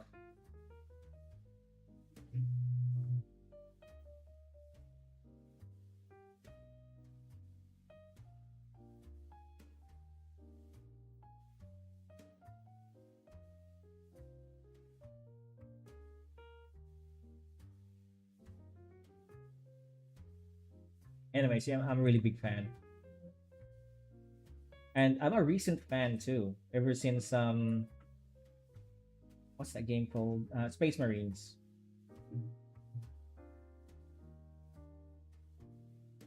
Actually, you know what? That's not true. I've been a fan since Warhammer Total War, the Warhammer Fantasy. It has a different story. than 40k. But that was my introduction to the universe. And that universe is just filled with, well, from an artist's perspective, from a storytelling perspective, it's just a like a treasure trove of good ideas, you know, that I want to take inspiration from.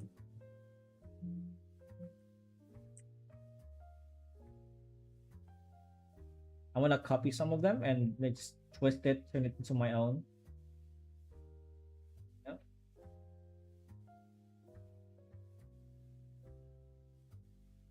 Like these creatures are loosely based on, I forgot what entity it was. Well, oh yeah, one of the coolest thing about Warhammer is the way they navigate through space is they have to enter the warp, and the warp is basically hell, like literal hell, with the spirits of like the dead that roams around, the demons crawling, godlike entities waiting to devour you. That's where they reside. And to go into hyperspace, they have to enter the warp. Basically, they have to go through hell, like the dimension of hell, and go out the other side. And I think that's so freaking goddamn cool, man. Such a cool concept. I've never heard something so original. Because other sci-fi stories will just say, oh, it's a hyperdrive, you know, it goes really fast. These guys, they have to go through another dimension that's hostile just to enter warp speed.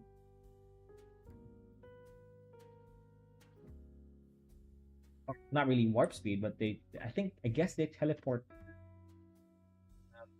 through a portal through hell.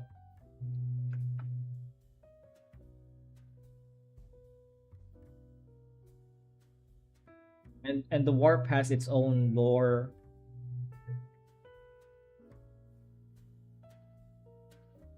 Like Minecraft. Oh yeah, I think we've talked about it, right?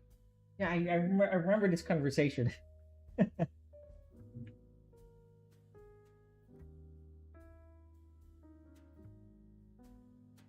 I just like the originality of it, you know.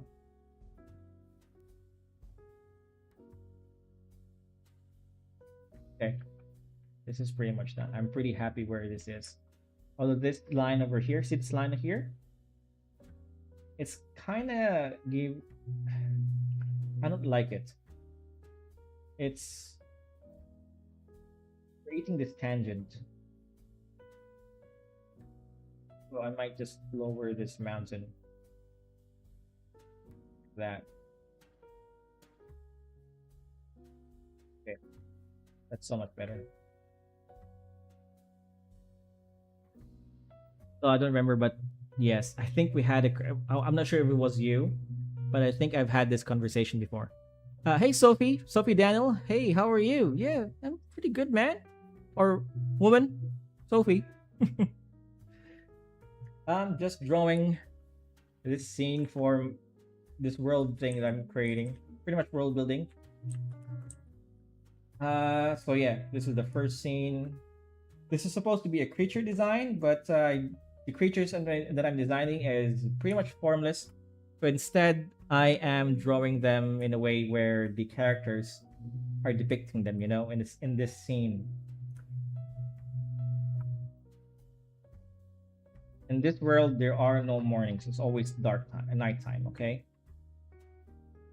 and there's a reason for that. Uh, it's caused by a fight, an eternal fight. Whoops! What the?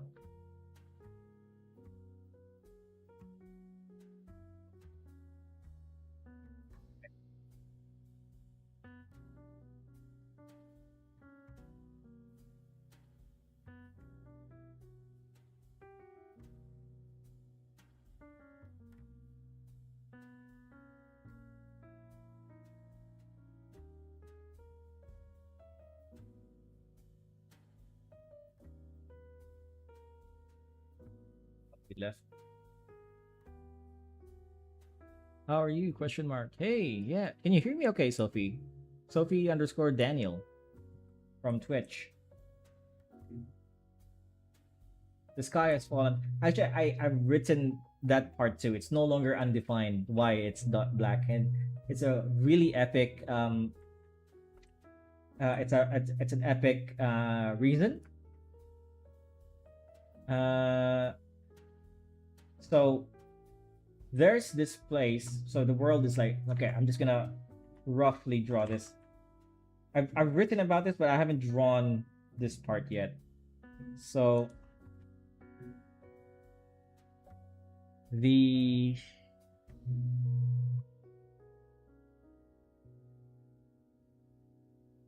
so that's going to be Earth, the Earth. So it's not technically our Earth. It's going to look different.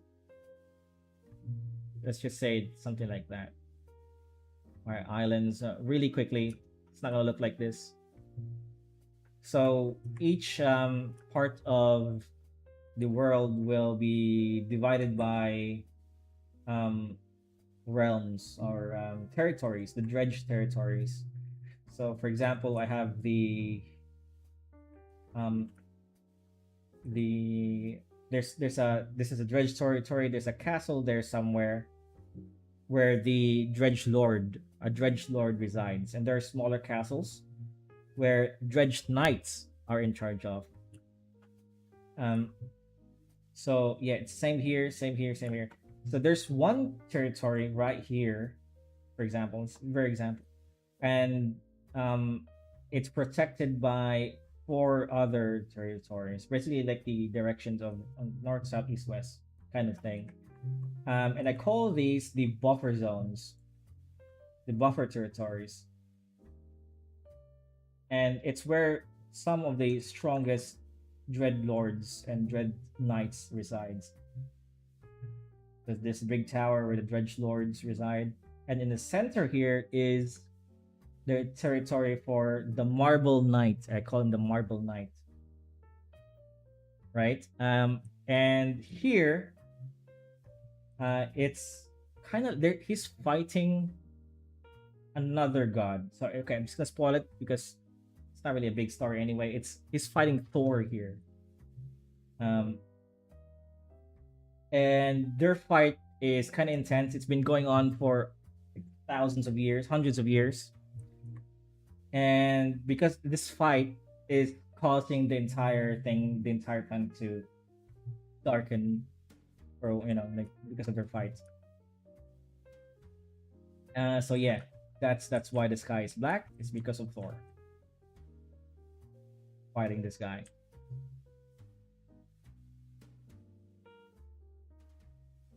Again, forgive me. It's very noobish kind of writing, right? I don't know. It's just something that I want to incorporate there. I think it's epic.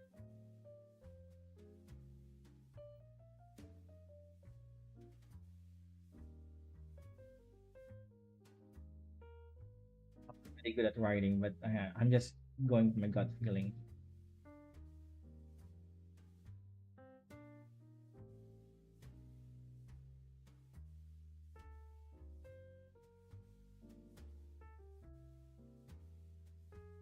So I already made a page here. I think I've shown you this page before, but it showcases some guy that looks like Thor, and this is actually going to be his son Modi wielding. So there's like a Thor figure there, right? That's going to be Modi. So these are like real thunder gods from like real world mythology. So the bird here is the Thunderbird from like North American Indian mythology. There's Indra. I forgot the Chinese god's name, but this is a Chinese god of thunder. And there's Thor / Modi. What's his name? The Greek goddess of lightning. A place, something like that.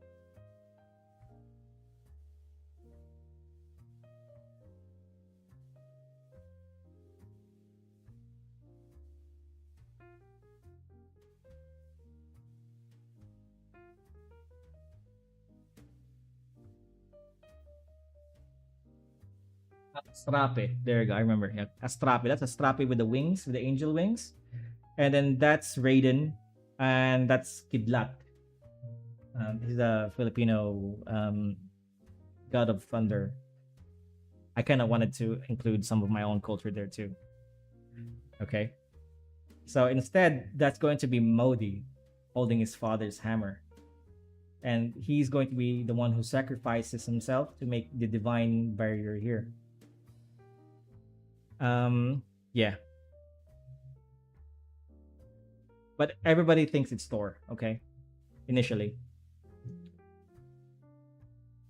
Pokemon. Haha. Are you talking about the Thunderbird?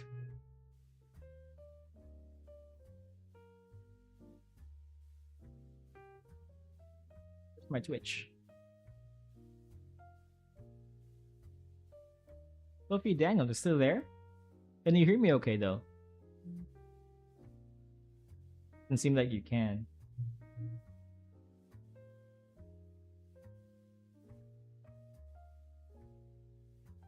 Yeah, I was looking for thunder gods from other cultures, and the Thunderbird really caught my. I mean, how cool is that name, the Thunderbird, dude?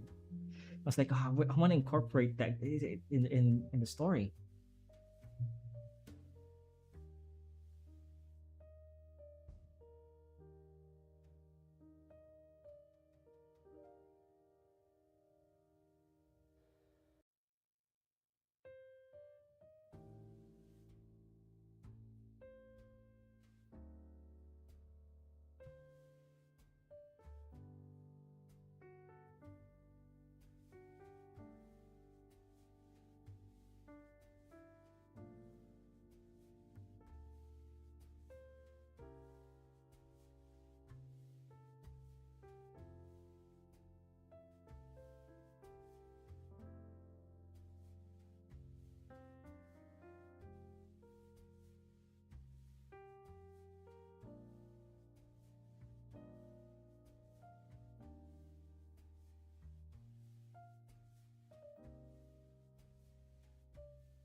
I have the Behelit in mind.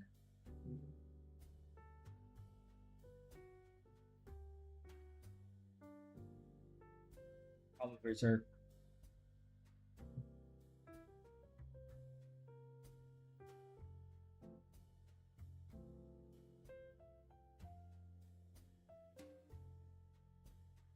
A big nose. Kind of looks silly. No, no, no. I don't like it. It's there. It's some. There's something there, but it looks too silly.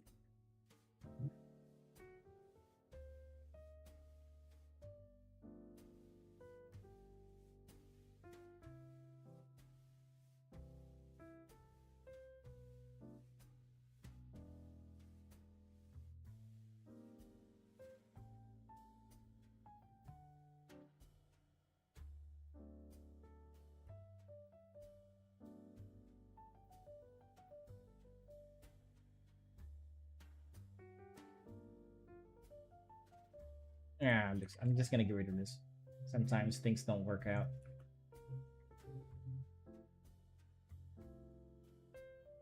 Big face here. No.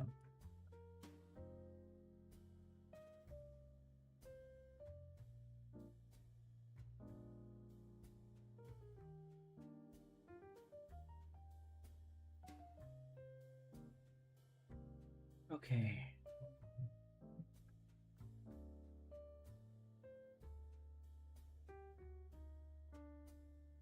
So they're so the idea is that this guy is pointing at this guy, and this guy is pointing at him.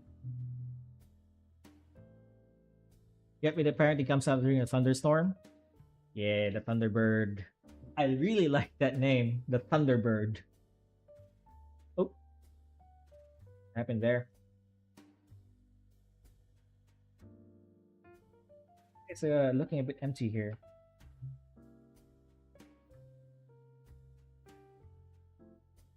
Kind of looks weird.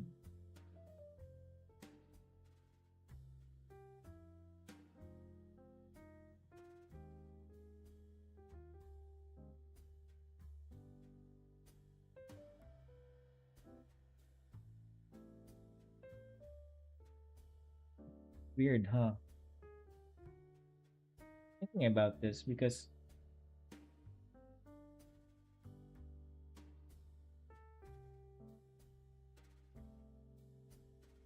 okay, it's alright. It's okay. Trust the process. I think the only weird part is that it has too many headspace. You can just do that. Okay. Enough. Let's put that here. Right next to the description. And then we're actually gonna draw the creature now.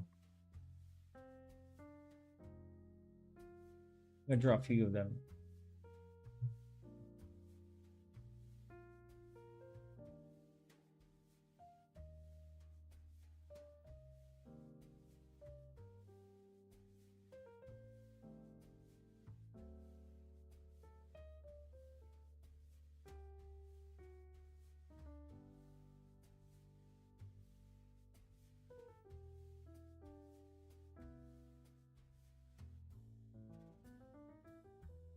Since this is a concept art, maybe we can add some sort of a height. Let's get height X unknown.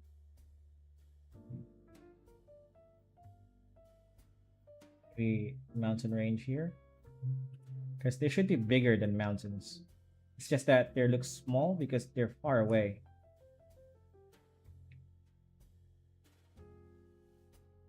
No.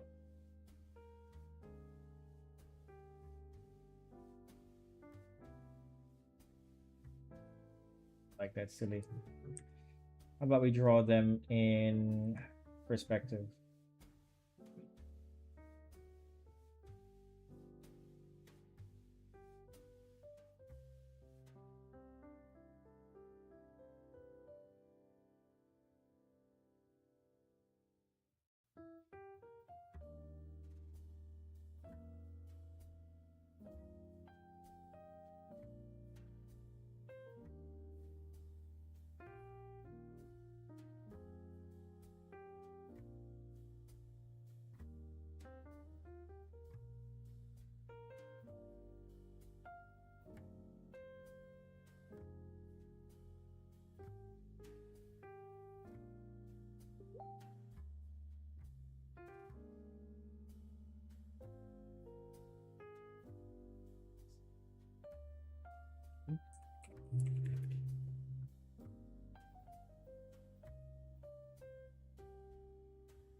Imagining a one that's kinda skinny. Oh crap. Serious.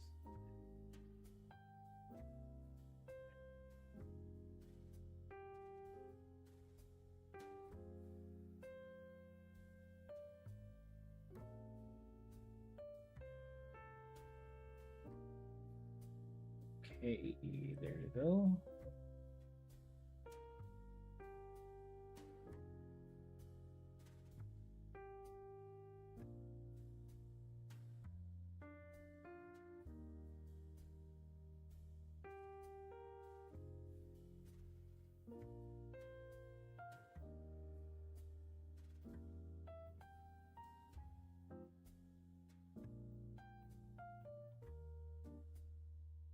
Okay, this is a nice shape.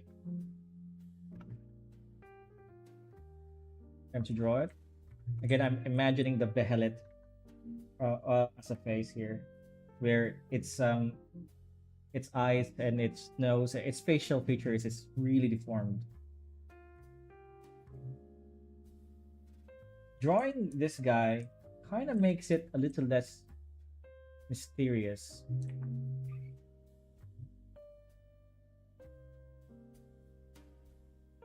Crack my eyes.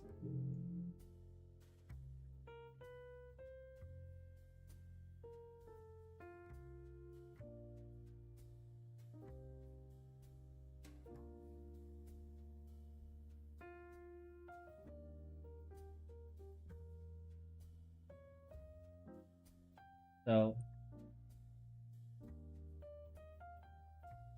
then like that.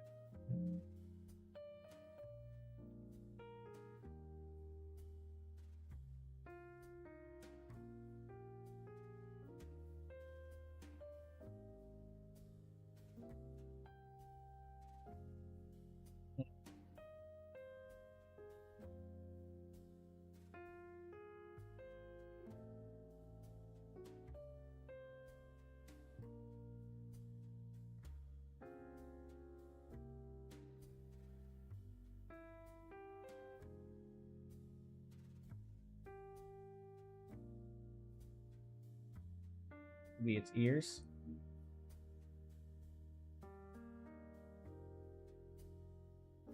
Just really want it to be really creepy.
Okay, really deformed face, right?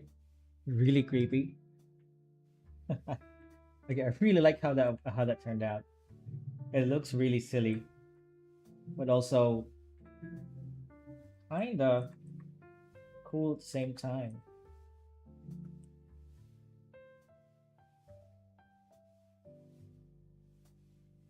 Or maybe I'm just secretly inept at drawing, and this is like my best impression of a human face. That could be too.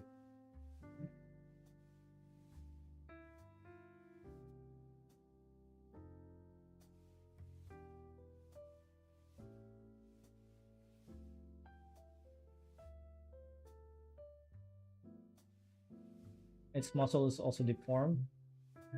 Maybe its bicep is in a different place, because maybe one of the things it's trying to do is trying to mimic a humanoid form, and it's doing it imperfectly. And the reason why is because there's very little humans to go around trying to copy this thing, you know. You know. Okay. See how this goes.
It looks very silly.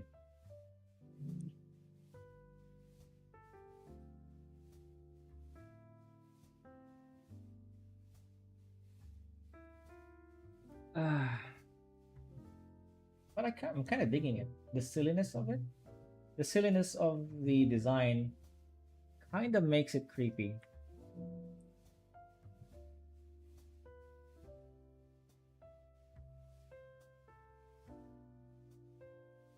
Don't you think so? Oh, let me just stretch my back for a bit. Woo!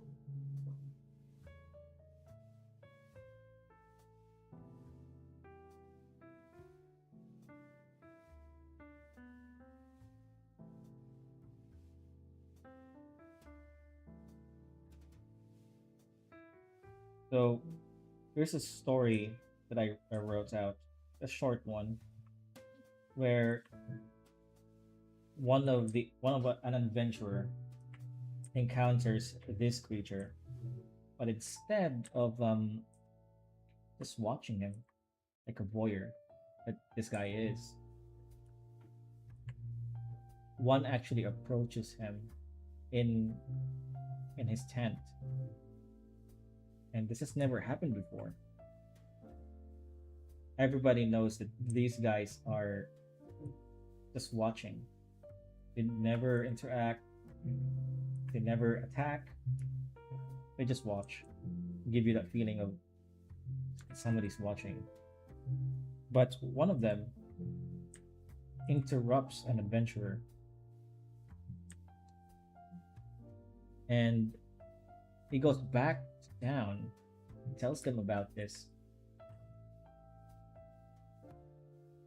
And yeah, it's not one of those stories where nobody believes him. Everybody believes him because anything can happen in the dredge outside the barrier. However, the divine barrier that protects the city that they're on is supposed to protect everybody from creatures like this guy. But even though he's inside the barrier, he reports that he still sees this creature in the corner of his eye, everywhere, in alleyway, hiding behind the crowds, the corner of his eye, behind his door in his house. And that's not supposed to happen because the barrier, divine lightning that's created through the barrier, is supposed to filter out entities like these.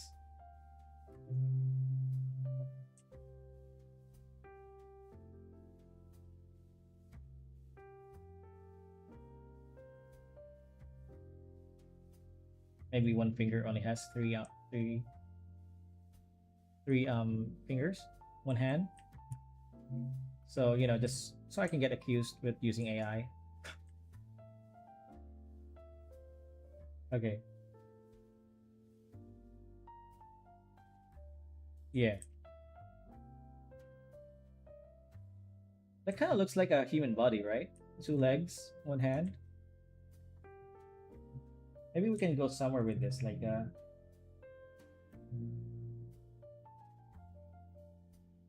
bone here. And it looks like maybe it uses it as a mimic, like like the spider. Heard some interesting stories though. Yep, searching the stretching is important. Okay, definitely. If you're sitting for a long time, it kind of gets to you.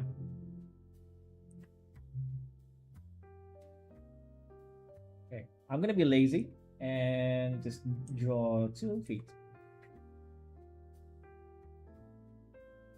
You know what? I'm gonna extend this. Maybe not give him a or something really creepy, like a dented maze, like that. And looks so silly. It looks so freaking silly. I don't know how to make this. How do you make this look cool?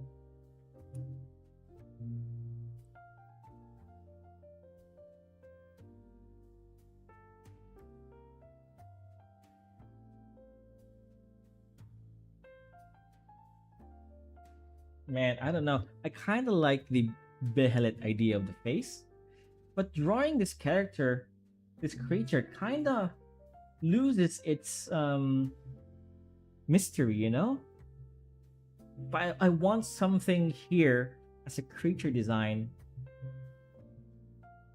so that the page doesn't look empty. Because I just have these 2 scenes depicting what they look like in world.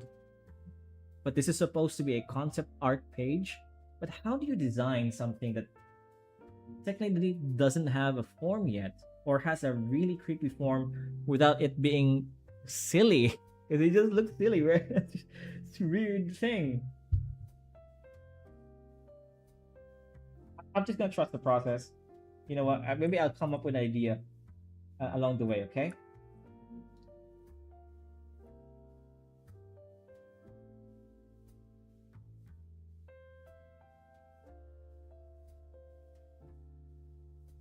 All right. Maybe if I have an idea. I have an idea. Okay, oh, sorry. Cut this thing and make a new layer. Gotta make sure it's a closed line work. Meaning there's no gap. Currently there is a gap somewhere. I could find it. The gap.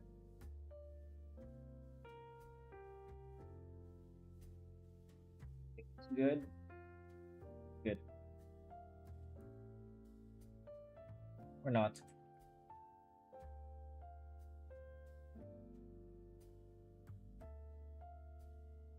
Okay, there it is. What if I just put the guy in shadow?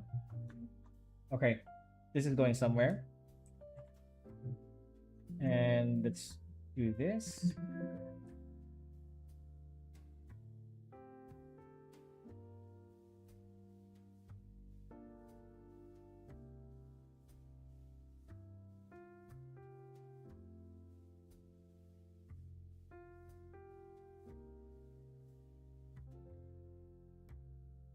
And boom. That kind of looks okay. You should just blur the entire character to make it mysterious, even in the concept art. Yeah, that's what I'm thinking. I'm thinking of just making it obscure.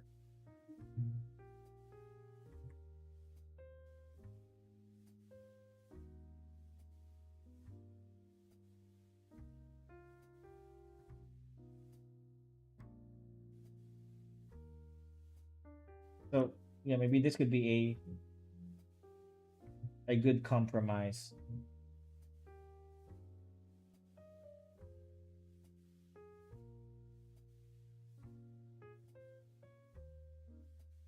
Okay, I like this. This is a little bit mysterious. Maybe we'll even blur the fate. Okay, blur the hands.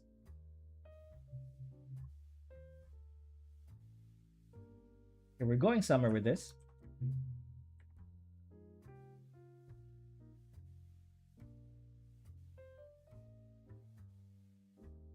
Now we're going to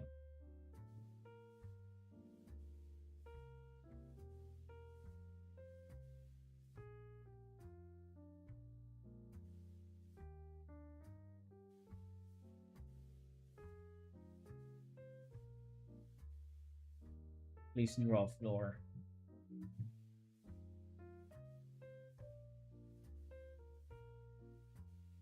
This is such a challenging character to design.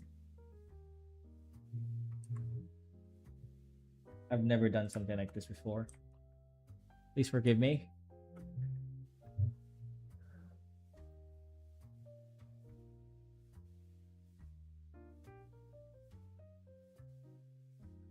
Okay, this is supposed to be just a floor, so I'm not going to spend too much time on it. It's casting a shadow, or maybe it's not casting a shadow.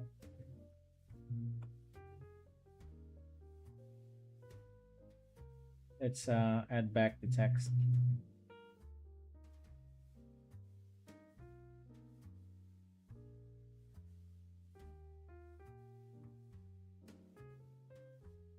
Leave the sketch.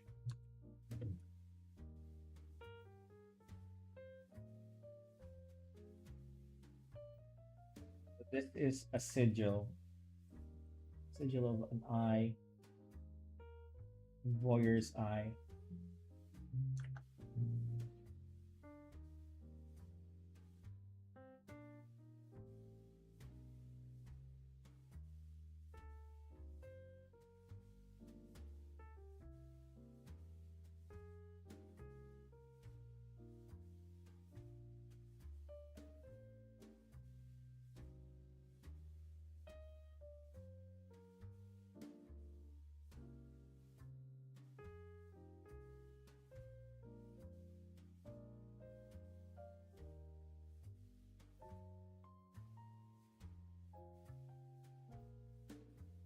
Kind of like that, right? That's their like a mark for the adventurers to modify that. Something is there. Let's make it more elaborate.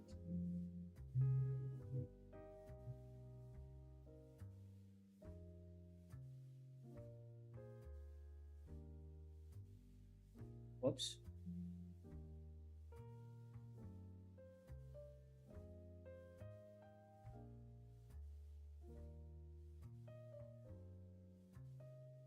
Yes.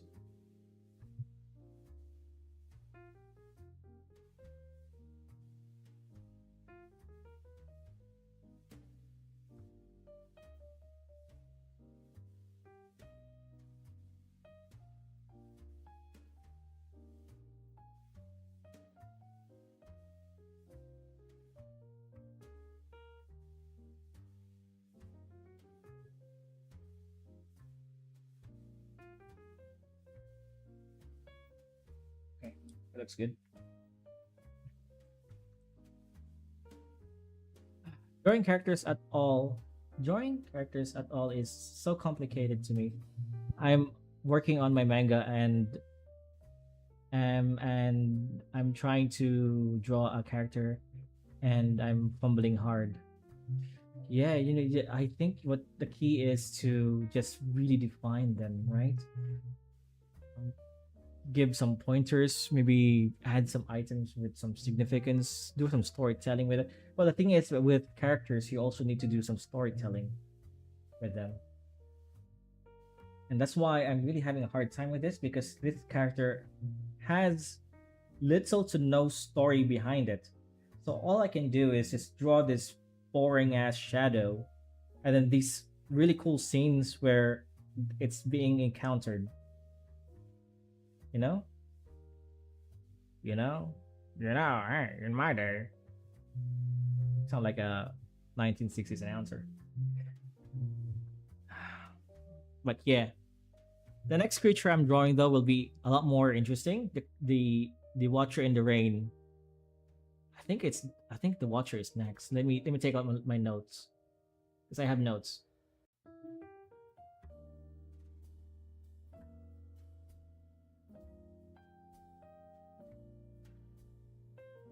Creatures. It's called the Creature in the Rain. Forgot.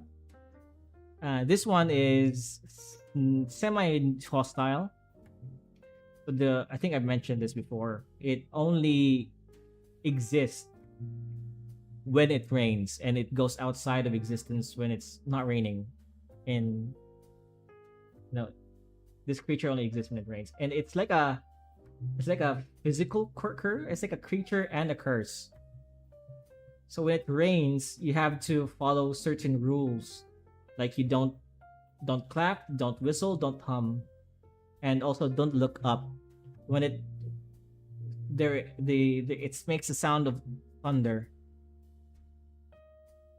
and when it blinks, it makes light, like it's lightning. It mimics lightning and thunder, and it forces weak-minded people to look up. And when you do break its rules, then it's going to attack you.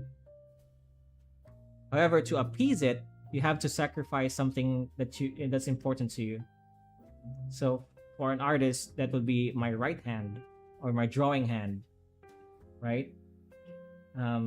If you're with your wife, then you're gonna sacrifice your wife, things like that. Your eyeball, maybe it requires a sacrifice. And when you do that, it's just gonna leave you alone until you break the rules again.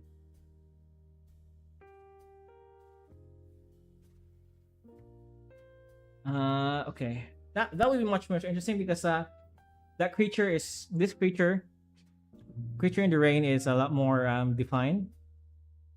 I have an idea of what it's going to look like, and it's going to be a lot more cooler than this shadowy thing. But I wanted to get this out of the way first. Maybe it's a good thing that I drew this today. We're gonna draw it right now. But first, I want to create a description of it. I already made it. Just gonna copy paste it, okay?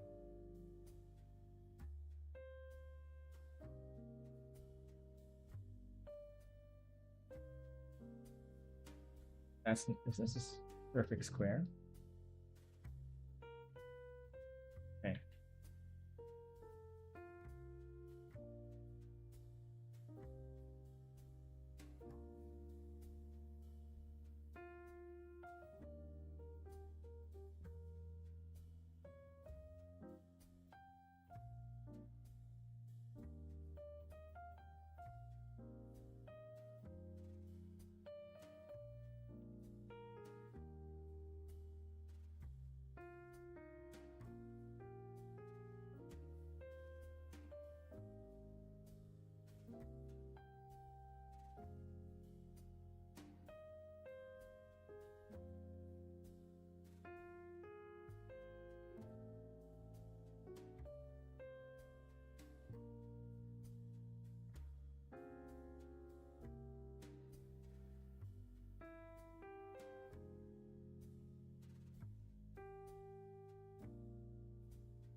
That.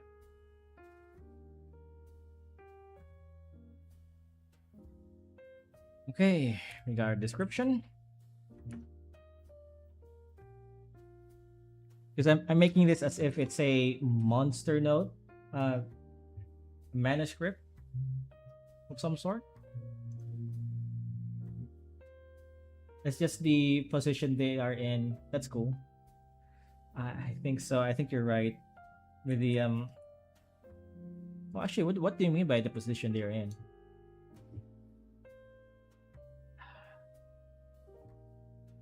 Was I?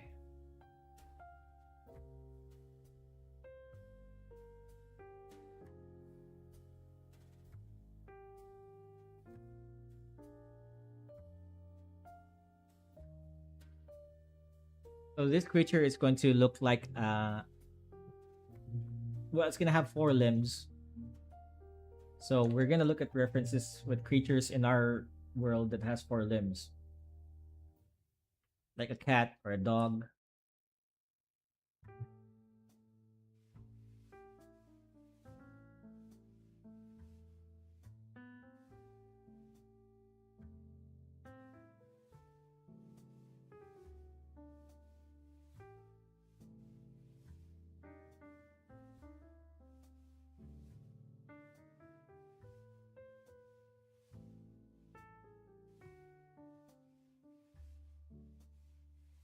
Guy, I'll be right back. I think my son is awake. I gotta tend to him. Give me like 10 to 15 minutes, okay? Be right back.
I'm back.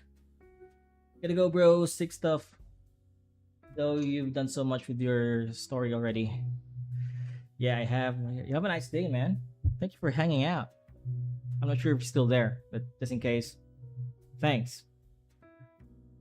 Okay, time to draw this thing. Oh, I'm done with that. I need to get a reference again. Where was I?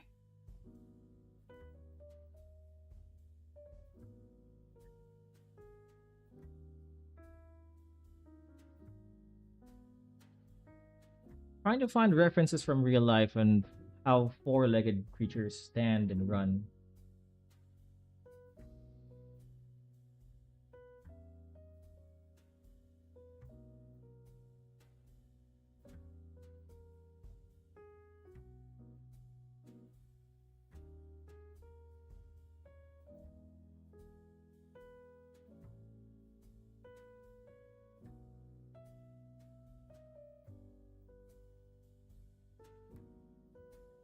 Okay. Um,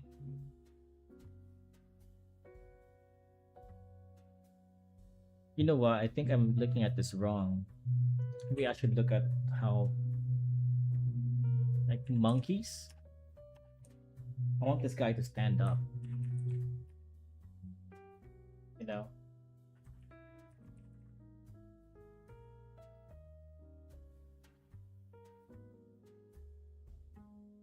I want this guy to stand up like this.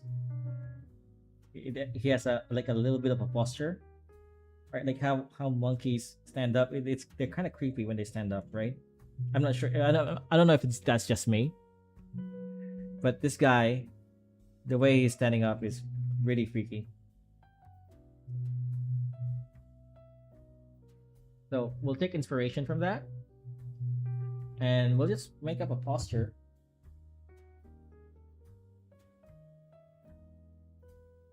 Something similar.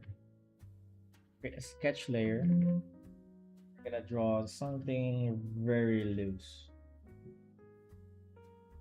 Maybe it's like standing on one.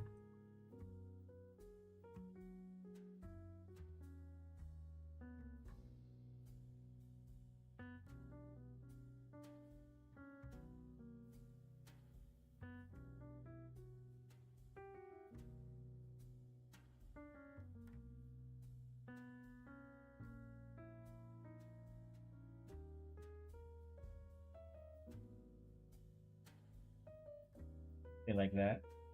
Let's draw one more pose. But I really like that one.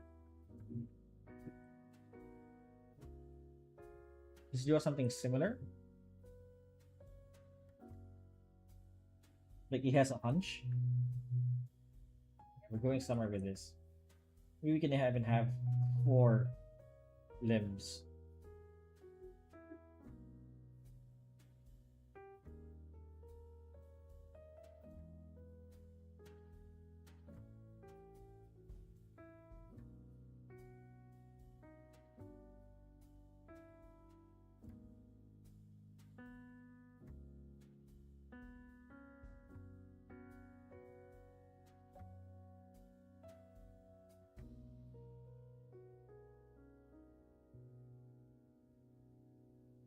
I think I drew this too big.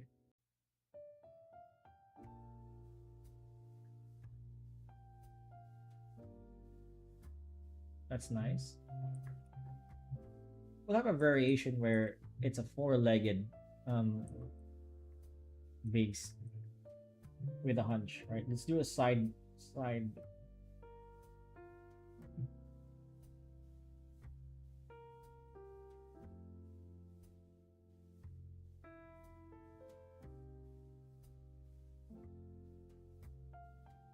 It's sitting down.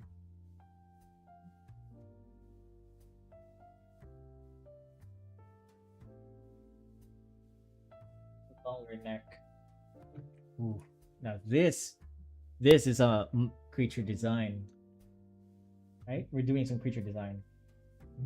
So what I like to do is, when it comes to creature design, you need to have variations. So I'm gonna copy paste these poses.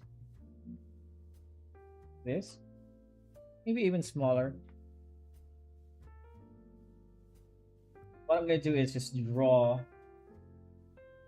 a different design of the same creature at every variation until I get something that I like. Probably not going to draw everything here.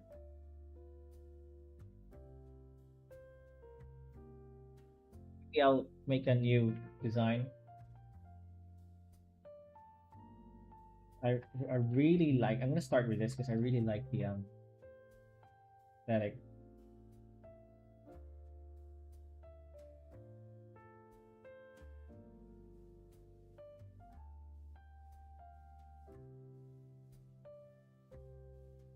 Like mouth for teeth. And I like that. Let's actually make a mouth. A mouth for our face.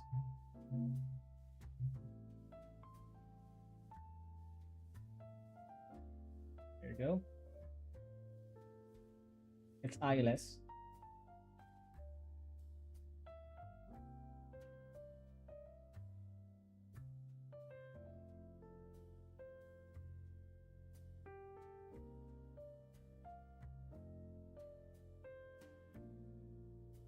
Hunched over, deformed.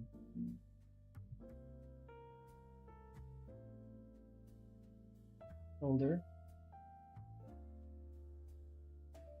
bicep, tricep, elongated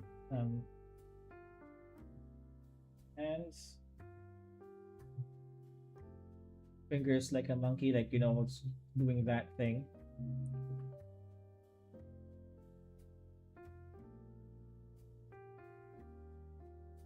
We'll fix that later.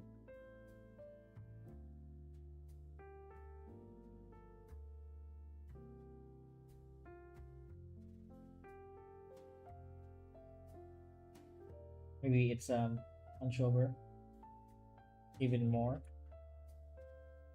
I'll give him a more extreme hunch. That's the spine.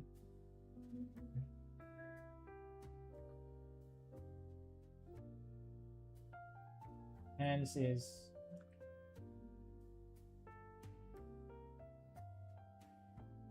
I like that.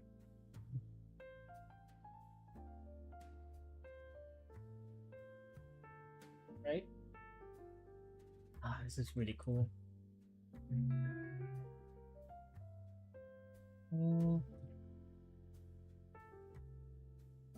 Now this is a lot more fun. I should have started with this.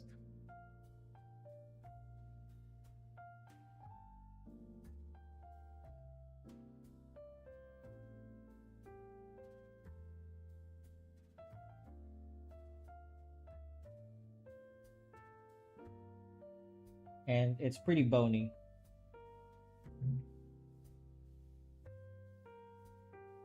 Okay. I'm not sure if I conveyed the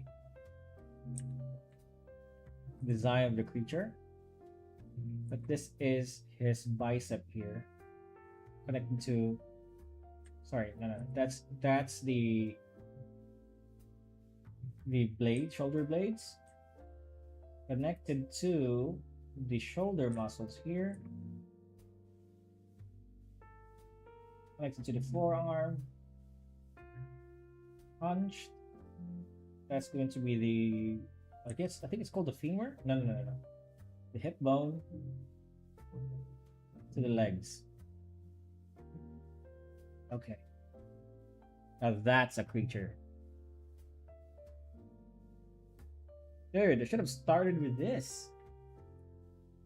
Okay, let's do maybe a side profile.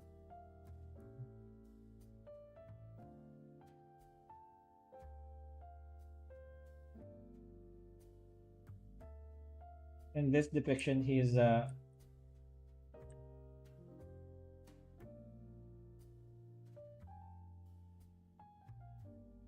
hunched over.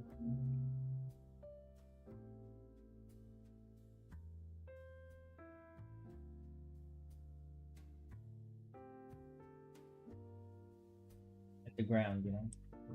Maybe I'll give him a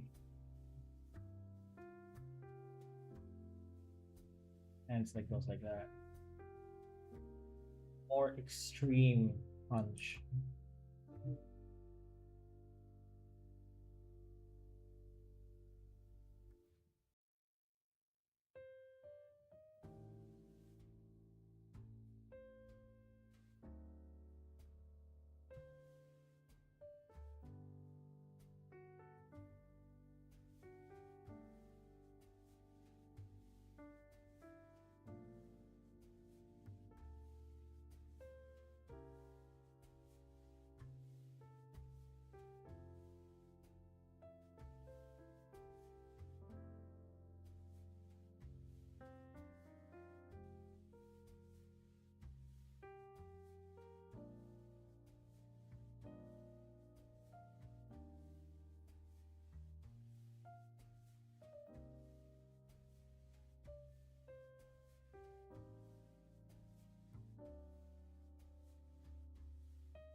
Like sitting down.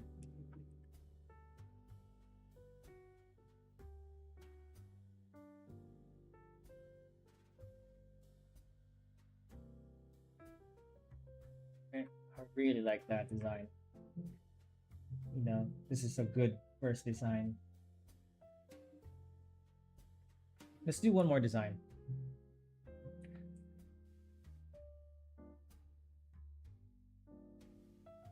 Let's do something with horns.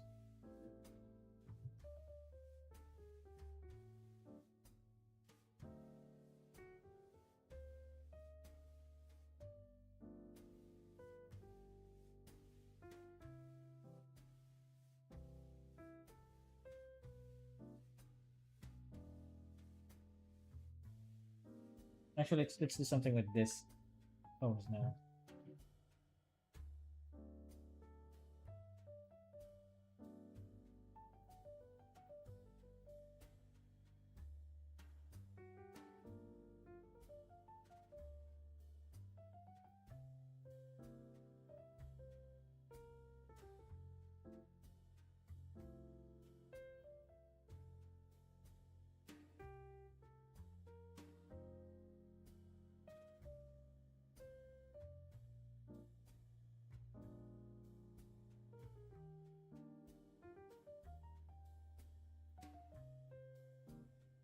This is more traditional monster. Big torso, small waistline.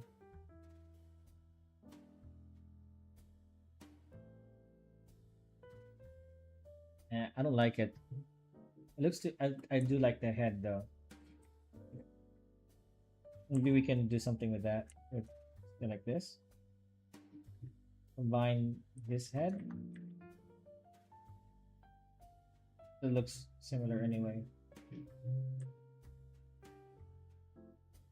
Kind of looks cool. I don't know if we see the vision.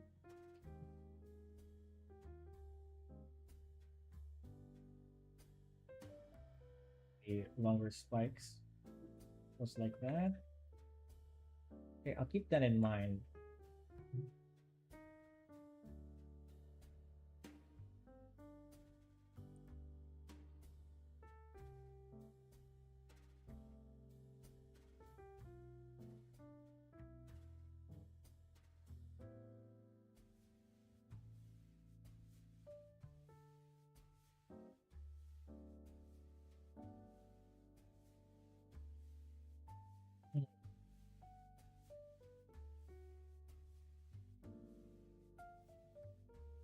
How about a more there, something different?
Really thin forearm.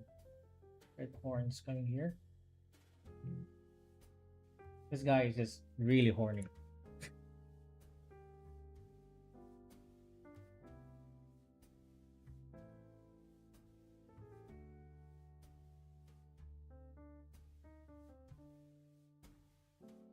This creature is very intelligent, by the way.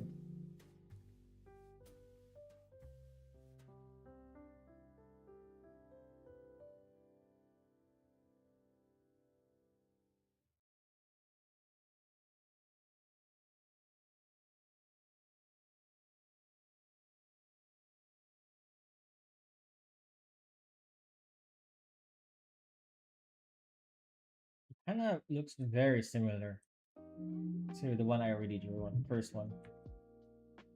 I'm just exploring other shapes, even if it's just a little bit of variation. I think it's okay.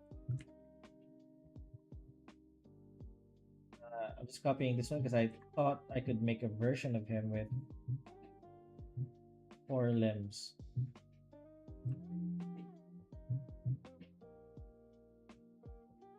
And maybe a tail.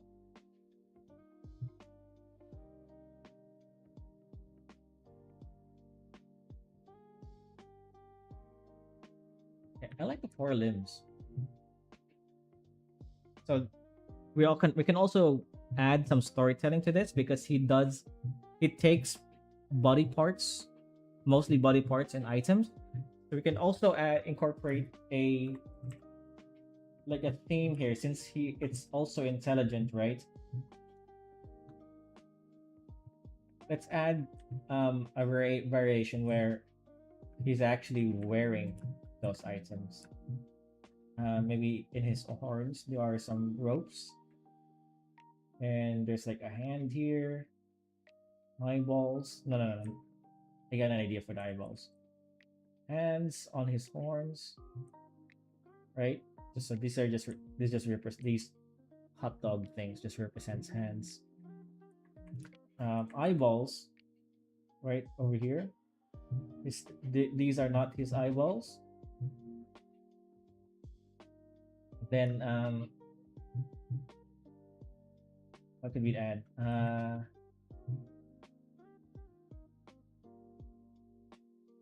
It add maybe sash here. He's wearing bracelets, of course, because some folks maybe gives their accessories up. Again, this guy will require a sacrifice, and it doesn't have to be body parts, though usually it is. Sometimes it can also be something important to you. So sometimes maybe that thing is a bracelet or rings, right? So I'm adding bracelets here. Maybe these are items some people sacrifice themselves to. What else can we add? Feet? No. Oh yeah, limbs, legs. Where can we dangle the legs? Legs? Nah, that's too obvious. It's not really that creative. Oh yeah, legs. We could put it on the leg, literally.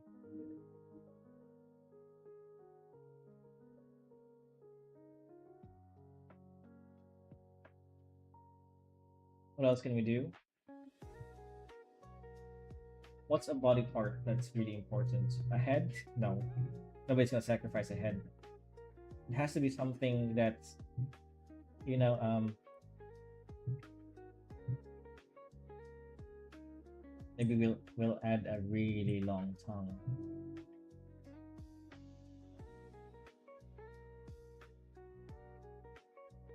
Add to the creep factor. Yeah. Like that. Okay, I really like this design. Well, let's do one more, but let's keep these elements in mind.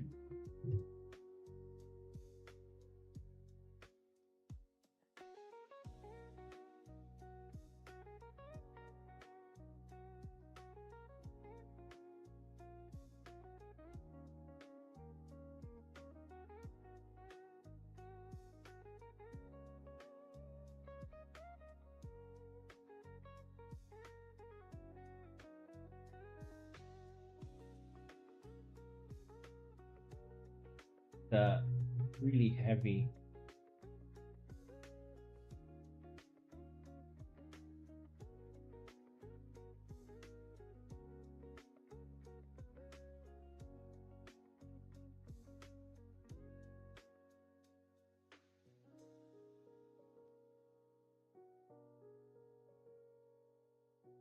Mount mounds, 4 mounds. Okay, I like this design, but it doesn't fit the character, the creature I'm trying to make.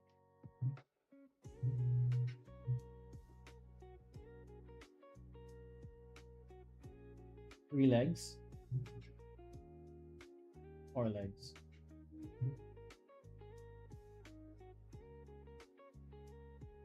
Okay, I kind of like it. Maybe I'll save that idea for another creature.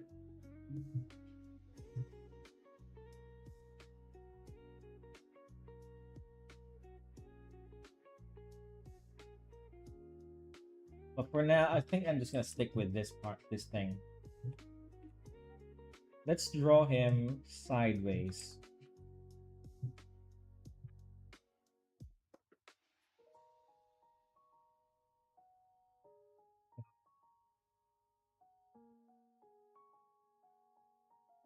Like this. Horns. Tine. Second horn here. Again, very horny. Ha ha ha, joke. Okay. So he has 4 limbs, so he's 6 limbs. Color blades here.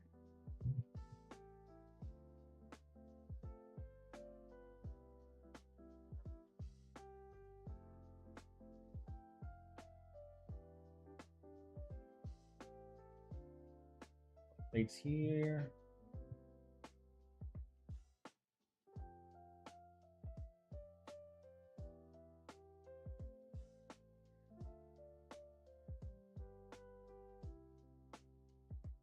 And another deltoid here.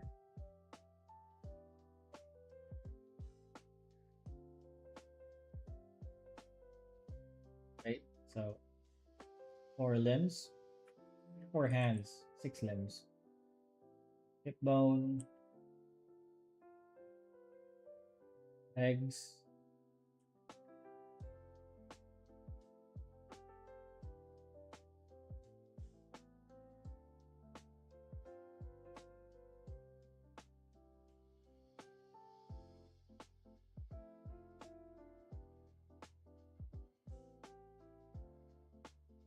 almost crouching on this pose. Okay, I think I'm about ready to draw this fully.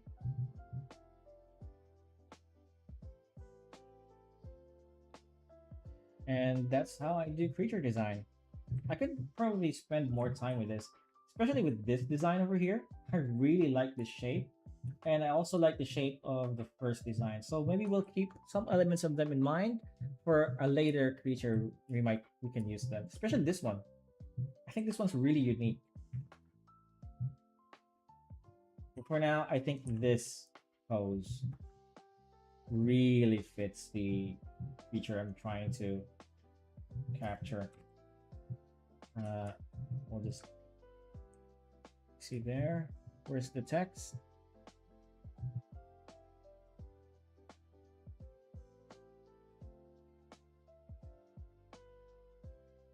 Okay. And then we're gonna have maybe a variation of the head here, horns here, with the close up of the hands, fingers. What else can we actually explore? Oh, yeah, the tail. Forget the tail.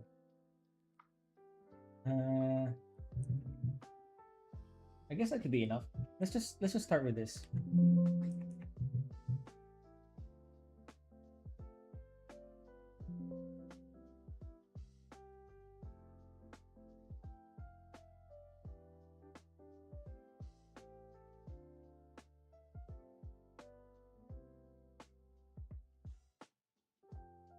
Yeah, no, no, there's no face.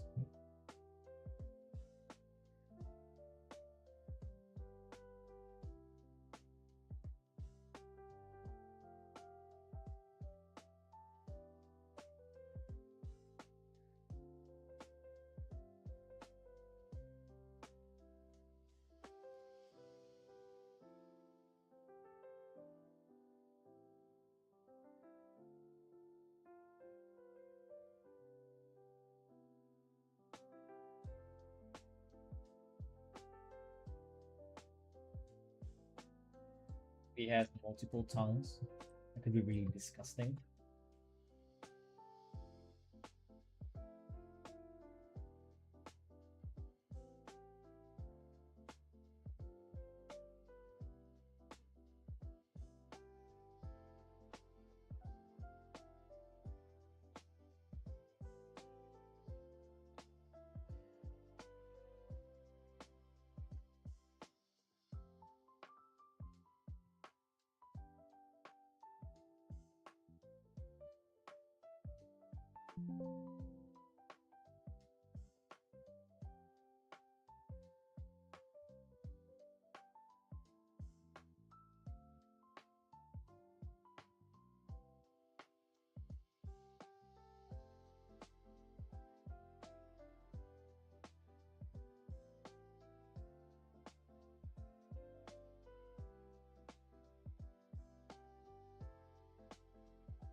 Bones coming out. There's like some slime.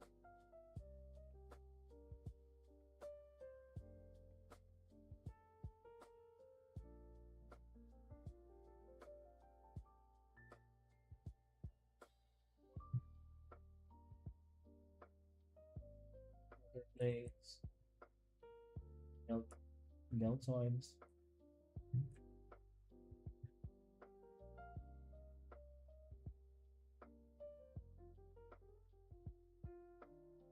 Oh, it's the wrong deltoid. That's the deltoid.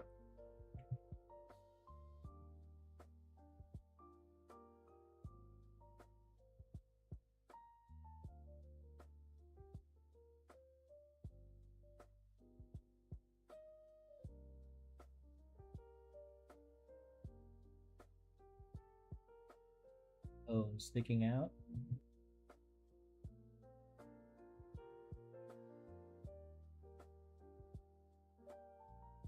Maybe if no, let's do hands.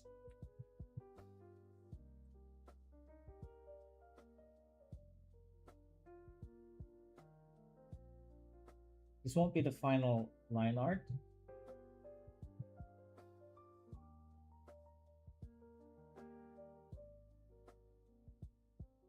This is just the first draw over.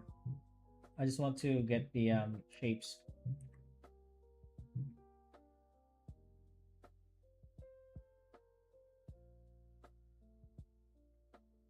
right.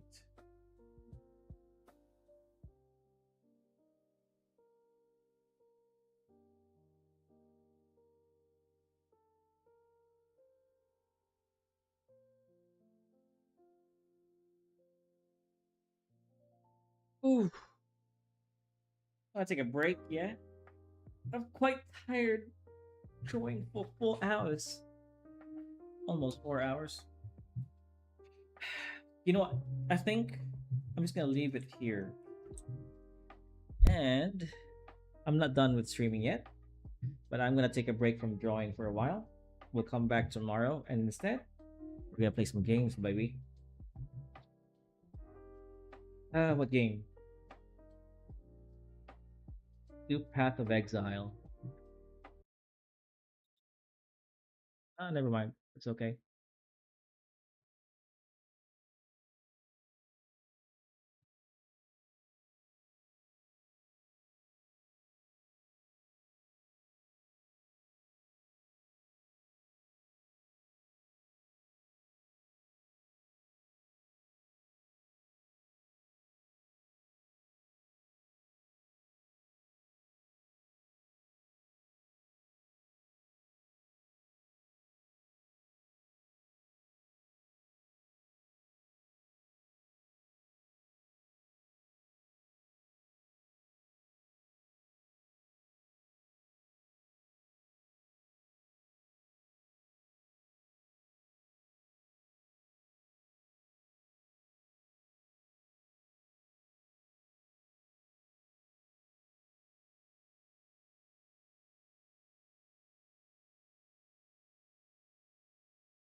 We'll be playing some Path of Exile.